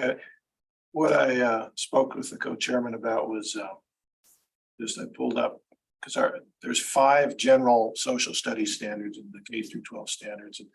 And the first one deals with, I just want to make sure I get it right because my memory is not what it used to be. Citizenship, government, and democracy. And offline, speaking to the good co-chairman, I said that kind of captures, civics kind of captures those 3 things: citizenship, government, and democracy. And then underneath that, our standards state, students analyze how people create and change structures of power, authority, and governance to understand the continuing evolution of governments and to demonstrate civic responsibility. So, I mean, there's the tie to civics. And again, citizenship, government, and democracy, I think fall under that. And I just like the civics lab just because it's got civics in it. I love Wendy's argument on that and others. And lab is just a short, nice little, it's short. The other thing too is it's not like this will live only on a sign that says civics lab and you're expected to look at it and know what, I mean, the civics lab, again, if it's short and we can say it, will be branded in a variety of different, online pamphlets, tour guides, the docents. Oh, you have 12 children, head down to the civics lab, that sort of thing. And when I think about our target, and I appreciate your concern about tour groups, I think that is a concern, but I think this is true. Tour groups aren't our target for the civics lab. It is, and when I mean tour groups, I mean sort of the big buses of out-of-state folks that come up. I don't know that that's really they may find it interesting and somebody could certainly walk in there and enjoy it, but I don't know that they're gonna have a particular interest in learning about Wyoming specific stuff. And they're 150% welcome, but I think our primary target is school groups. Of course, with secondary,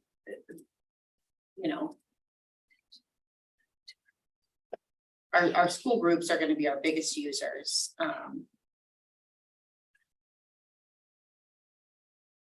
And again, it's short, everybody can say it, it's not going to get abbreviated. Representative Nicholas, what do you think? I like Discovery Center. Never mind.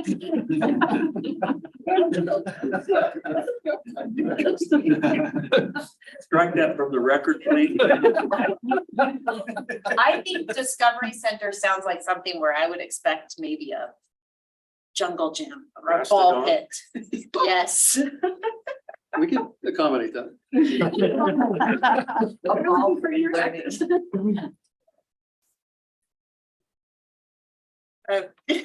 And the others have hard committee syllables. I will bend to the will of the subcommittee, Madam Chairman. I'm fine with civics lab. Doesn't bowl me over, but you make a compelling argument. I think we're reclaiming the word civics. Yes. Well, and Bob made a good point. Kids don't know what civics is. Yeah, they should learn. And once they go there, oh, here's all this fun stuff. Here's what I learned. Now I kind of know when somebody says civics. Oh, yeah. So whoever does the marketing for all of this, that's where your work's cut out right there, is to create a new image of what Civics Lab means to the world. Okay, make it want to visit it. This is the first brick in the wall. I think the good news though, Madam Chair, from a marketing standpoint, maybe this is through all our work in the past with teachers, is teachers know what that is and they want that. So I think for teachers, which will be our first market to get down here, that will resonate immediately with them and as a way to meet the standards that Rob just read to us. And well, and the other sort of funny thing, and Brianna chime in here. Parents with children of a certain age, we are so desperate for anything where you can take small children when the weather is bad 9 months of the year. We know, we will know, parents will know about this. I don't care what you call it. I mean, I used to drive my children down to the Welcome Center at exit 4 all the time because it was open when it was 20 below, just to get out of the house. So I think that's going to be, it will come. That's what Robin does with me. Actually reserved one of the little rocking horses just for him. No, and I don't mean to joke, but I do think, I think the local community, they'll know what it is. Traveling teachers will know what it is. Anybody that comes to the Capitol as a destination and is spending time there is gonna run into a docent or a legislator or a staff member, and they're gonna be like, oh, head down to the civics lab, or whatever. Yeah, I think, Madam Chair, right now, anyone who's coming on a group trip has a facilitated experience. It's the bus drops off here. This is where you're welcome. This is what your experience is. So they're having an entry level guided experience. Very few people are coming in just off of the street at this moment. And if they do, they're welcomed by a docent or Lori and they're like, oh, check this out. I think that there is a facilitated experience on site. I like the combination of it with the student learning center, so you get learning and lab, hands-on, bringing it to life, kind of action to it. So I think they're very complementary. Yeah, if we drop the word discovery, we lose the sort of active part of the name. And lab at least suggests, it does a lot more than the word center does to suggest something that's engaging, that you put your hands on. Tactile. Yeah. Ball pit. Madam Chair, do you think though, if the student learning center right next to the civics lab for the people that will eventually just come in, not a facilitated experience, to me, that seems hands off. That's just for school groups. You have the learning center right next to a lab. To me, that goes right back to an education hall. You had your science classroom next to your lab. It's don't know. hands off. But as we've done wayfinding and whatnot for this room is not advertised. It's not, there's not much wayfinding to it. Like this room is sort of very protected, if that makes sense. Like it is not really open to the public. And so I don't know that there's not going to be signs, I think, per se, that sort of call this, like this room is not open to everybody. I just don't think lab screams open to the public. But then it's got Labs the are very door, yeah, contained. the doors will be open, we'll have good branding and signage, right? I mean. We'll do whiskey tastings in it, things like Yeah. that. Yeah, but that's not in lab. Trust me, I know that one. Always take a vote, let's get this. Okay, all those in favor? Aye. Aye. Opposed? It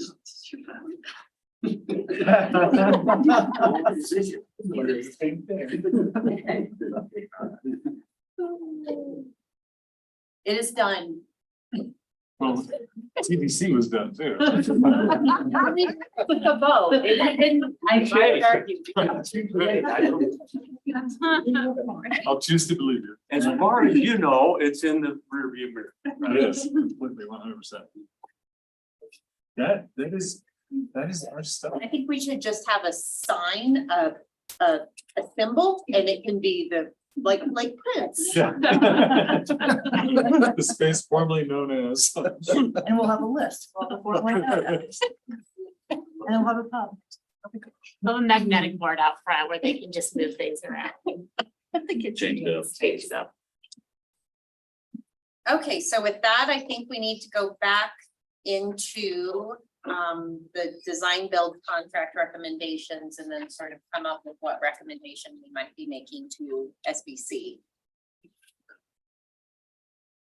And followed by public comment, right? Yeah, I don't know, why would we, do we wanna do public comment first, or do we thought that it was only if you wanted to go into executive session? Yeah. And I don't. Yeah, I don't. Okay, yeah, let's go ahead and do item number 10 then, please. Madam Chair, Mr. Co-Chair. So I guess, going back to our discussion previously, I guess we're looking for recommendation on what direction to go as far as design build contract with DI to continue the project. We talked about on the wayfinding side, going out to bid with the entire wayfinding package. DI would provide construction documents for that purpose, answer questions, things like that, submittal reviews, construction administration. And then option 2 is they keep the acrylic signs like the Ursa building in-house. But then we would still go out to bid for the tool bronze. And So, Will, in that regard. Yeah.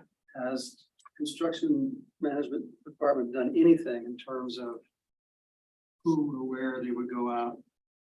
Who would do it, who's available, and done cost estimates based upon any of the ROM information that we received from? we have not done any estimating on this at this point. So my point is, that how can we even consider that option until we know that, the only reason to do it would be to have you evaluate it and tell us which ones, how much money we can spend. Well, we do have numbers on as far as DI's proposal. There's difference there as far as design. I understand that, but the alternative, we need numbers. Okay. I mean, how can we make, which way to go until we have something to evaluate? Sure. I understand that. Being in a competitive bid environment, though, I think you'll probably see, some costs there probably. And then also whether we want to give an opportunity to local vendors, I think was kind of a big item we were talking about. And we know the local vendors are just gonna go out and out to bid as well, Yeah, for the most part, yeah, unless they're acrylic signs. Yeah. and particularly on the wayfront. Yeah. And that's what we're really talking about at this point, right? Correct.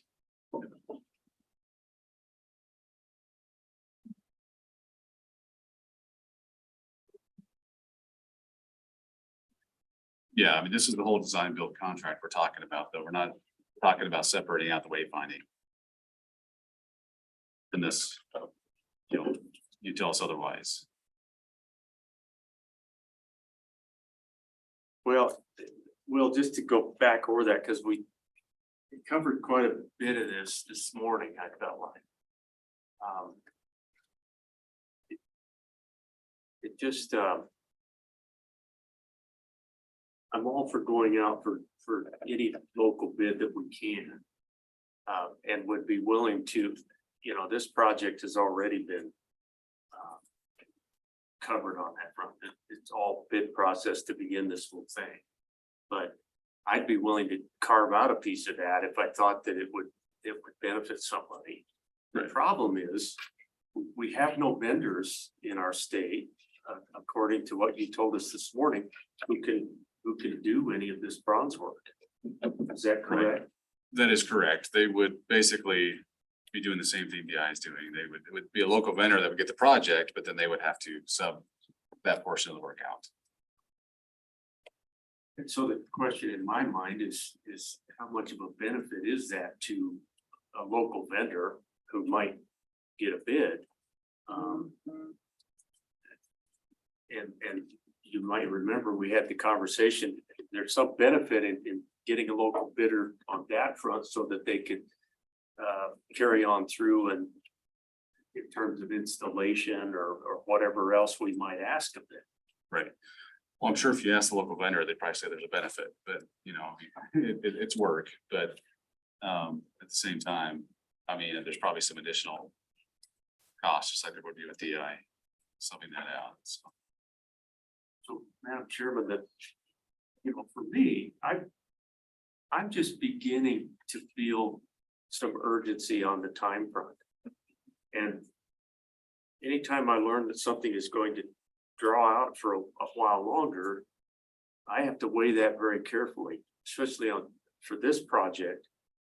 I think there are a lot of folks who are anxious to keep it moving to the end and get this thing completed. So I'll sit back. I mean, that's what's on my mind. So. I have a question for you, Nigel.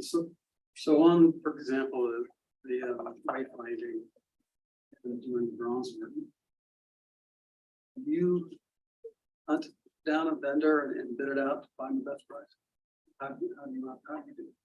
Yeah, well, I mean, and we also have it, and if Jillian's online, she might be better able to answer the question. That obviously we work with a number of vendors regularly, so we know where to go to start with. We know who we can trust for this type of work as well, from a expertise and reliability perspective. And frankly, there are very, very, very few vendors that do tool bronze in the US, and in all likelihood, whoever did it in Wyoming would end up using the same people we would use. Is it, Jillian, is that accurate? If I don't know if you're still able to be on. It doesn't look like she's on it. I don't think she's on. Yeah, we have a team that will, it's trying to stay always on top of new vendors for different things that we do a lot of these types of activities. And if we wanted to have them go specific to say, dive further, look at every nook and cranny in Wyoming, we can have. Well, I think we'd be more interested, realistically, I think you're probably looking at Salt Lake or Denver, but there may be vendor proximity would be nice for us for the future. And if that particular manufacturer has access to and has already done them, then it's easier for us to put new ones in. Yeah. So, I mean, we'd rather do that than have someone in New Jersey. Yeah. If they're comparable on price and quality. Julian might correct me if I'm wrong, but as I understand it, tool bronze is a very specialized, narrow group of people that actually do that at the scale that we're talking about. And there's probably, I don't know, one or two companies in the US that actually do that at that scale. It's, I mean, I'm sure there are smaller ones, but you would lose cost wise, and I'd be uncertain about reliability because we are integrating the tool bronze with other elements. It's not just a thing that lives by itself. It's going to live either on a wood cabinet or on these Jules boom legs, or needs to be mounted to the wall. Tolerances are really important, making sure that those things are going to match together well. So we need to make sure we work with a company where we're reasonably assured that when they put this thing together, it'll fit on the wood thing correctly, or on the, you can't be off by a quarter inch. Or, does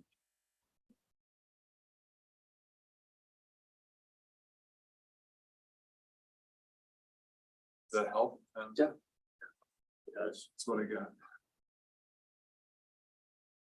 Well, those are pretty specialized requirements. Well, and I know we've said this 12 times in different ways, but the first RFP process was pretty robust. We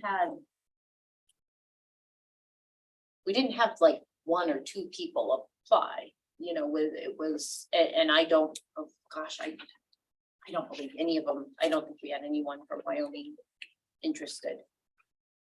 I'd have to double check, but I don't think we did. I'm sure, I don't believe there's an exhibit company in Wyoming, based in Wyoming.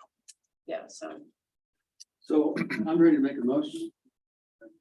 I would entertain it. So I would move that the committee vote to approve having CMD move forward with dimensional innovations. Proceed with negotiations and contracting for design and build for both the wayfinding exhibits as well as the interpretive exhibits. That's my motion. Nice motion. Further discussion? I guess I I do mean, have, I would clarify, but as presented to this committee and consistent with what's been presented to us. just a further clarifying question for you, Will. The contracting process, I'm assuming, would you still do it in sort of small chunks as we move through this, or is it one big? Or how, what would that look like? So Madam Chair, up to this point, we have kind of done it in small chunks as change orders as we moved along. But this would kind of be the final design build contract that would take us all the way through installation. And as I understand it, we have the ROM cost. But there's still to be decided exactly how many of each one we select, or if we do select. And if we, for example, if we take the casters off of all of the stands, because we may do that, then the cost will fluctuate depending on specifics that we give. Another example is, and as we're standing out there, I'm thinking that the stands for the statuary ought to be, at least surface wise, ought to be granite or black granite that matches the black in there, and just sort of all dovetails back together. All those things are things that will kind of work out as we. So. Further discussion? Just, Madam Chairman, just to make sure that the entire committee understands, and I think everyone does. We've had a good conversation. Looking around the room.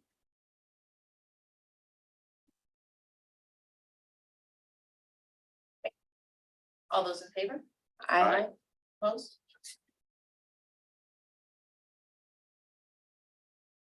Congratulations, you're married to us. Beautiful wedding. So nice to have a Celebrate date to later. the prom. As long as SBC approves. Yeah. We have to ask mom. Well, that does make me very happy. Something like this, you want to see it.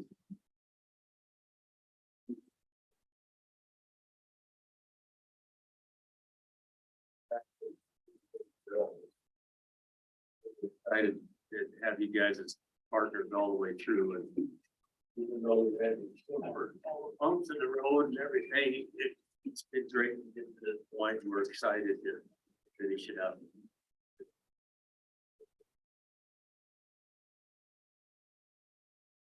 I think the only thing left here, unless there's other, if you squeezed all the decisions out of us that you need. Okay, great. Then I would love to entertain some public comment at this juncture.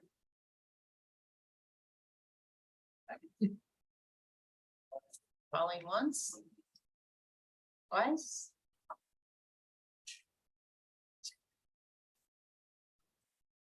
Okay, let's talk about next meeting dates. They have been fixed. October 19th, 29th, and 5th. Do we have a rough sketch of what sort of meetings those are going to be, whether they are heavier or lighter?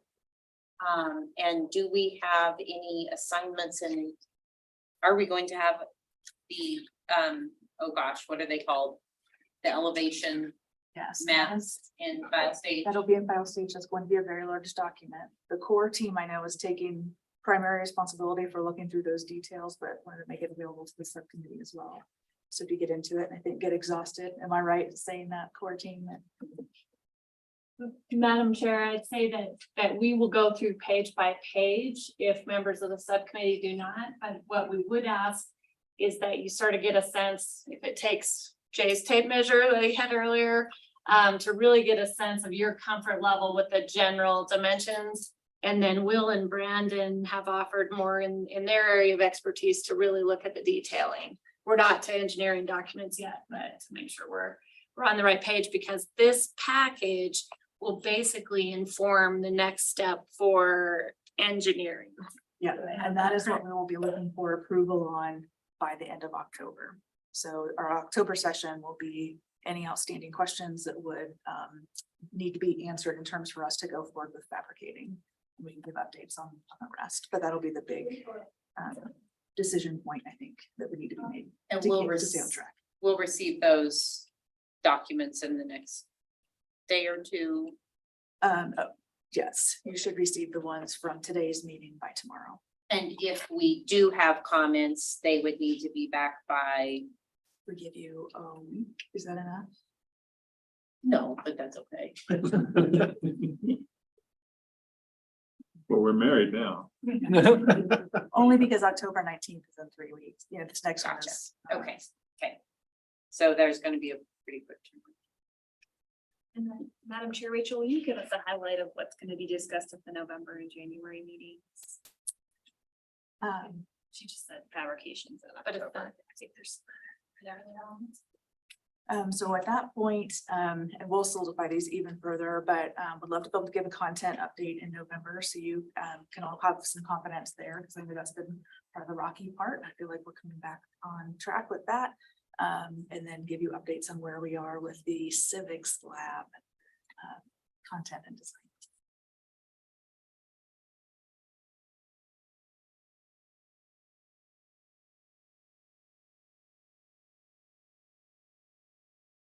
So anything that we did not provide to you two that we need to do in October at that meeting. There, the timeframe, the end of October was a pretty important date to complete some things for you. So did we do that today? We did that today. Yes. Yeah, knowing how we would be moving forward is a big thing. Getting feedback on some of the outstanding questions that we had. You guys looking through that document will be another big step to get to that end of October date. You'll note in the ROM document, there are a couple of places with pink over that said updated image. So there are still some open questions. And some of that is driven by the fact that we're not precisely sure what the content is for those areas, so that we haven't moved them forward. We've got a good sense of what it is. So as we're going to try and work as many of those to completion as we can before that date. So there might be just a little segment in that meeting just to go over these little bits and pieces of stuff that needs. That's all right. Yes. So just before we break, I think the next things that are gonna be happening, Representative Nicholas and Kevin are gonna get together to work on that memo. Rihanna's gonna send out a due date for commentary on the curation policy, at which point it will be tweaked and reshared, and we will hopefully pick that out at our October meeting. And file stage will come soon and be due shortly after. Madam Chair, may I ask for a clarification? Sure. Is Rihanna gonna send the curation policy out after LSO reviews it? I think we need comments first. Okay. And then whatever sort of the prevailing thoughts amongst those comments are can maybe be. Okay, thank you. And I appreciate that, since we don't have an attorney on this. Forwarded to our attorneys with a big thanks for a review. And Madam Chair, I think once you get those comments, we may still want to have Kevin incorporate those into a draft for our attorneys to review, Yes. since he would be tracking with what your intentions would be from these discussions. And then we would give it to our legal staff to put it in the format that would conform to the way typically members see definitions and reading those types of policies. I'm getting a head shake from Kevin. Again, we Sorry. appreciate you. Oh, that's great. Thank you. You have a really great framework that you put together. We're just frosting the cake a little bit here and there. So thanks for doing that. As quick as we can get that turned around, then we have it for October 19th. So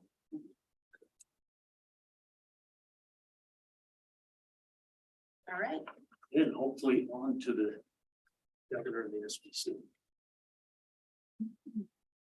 All right, well, with that, I would say we are adjourned.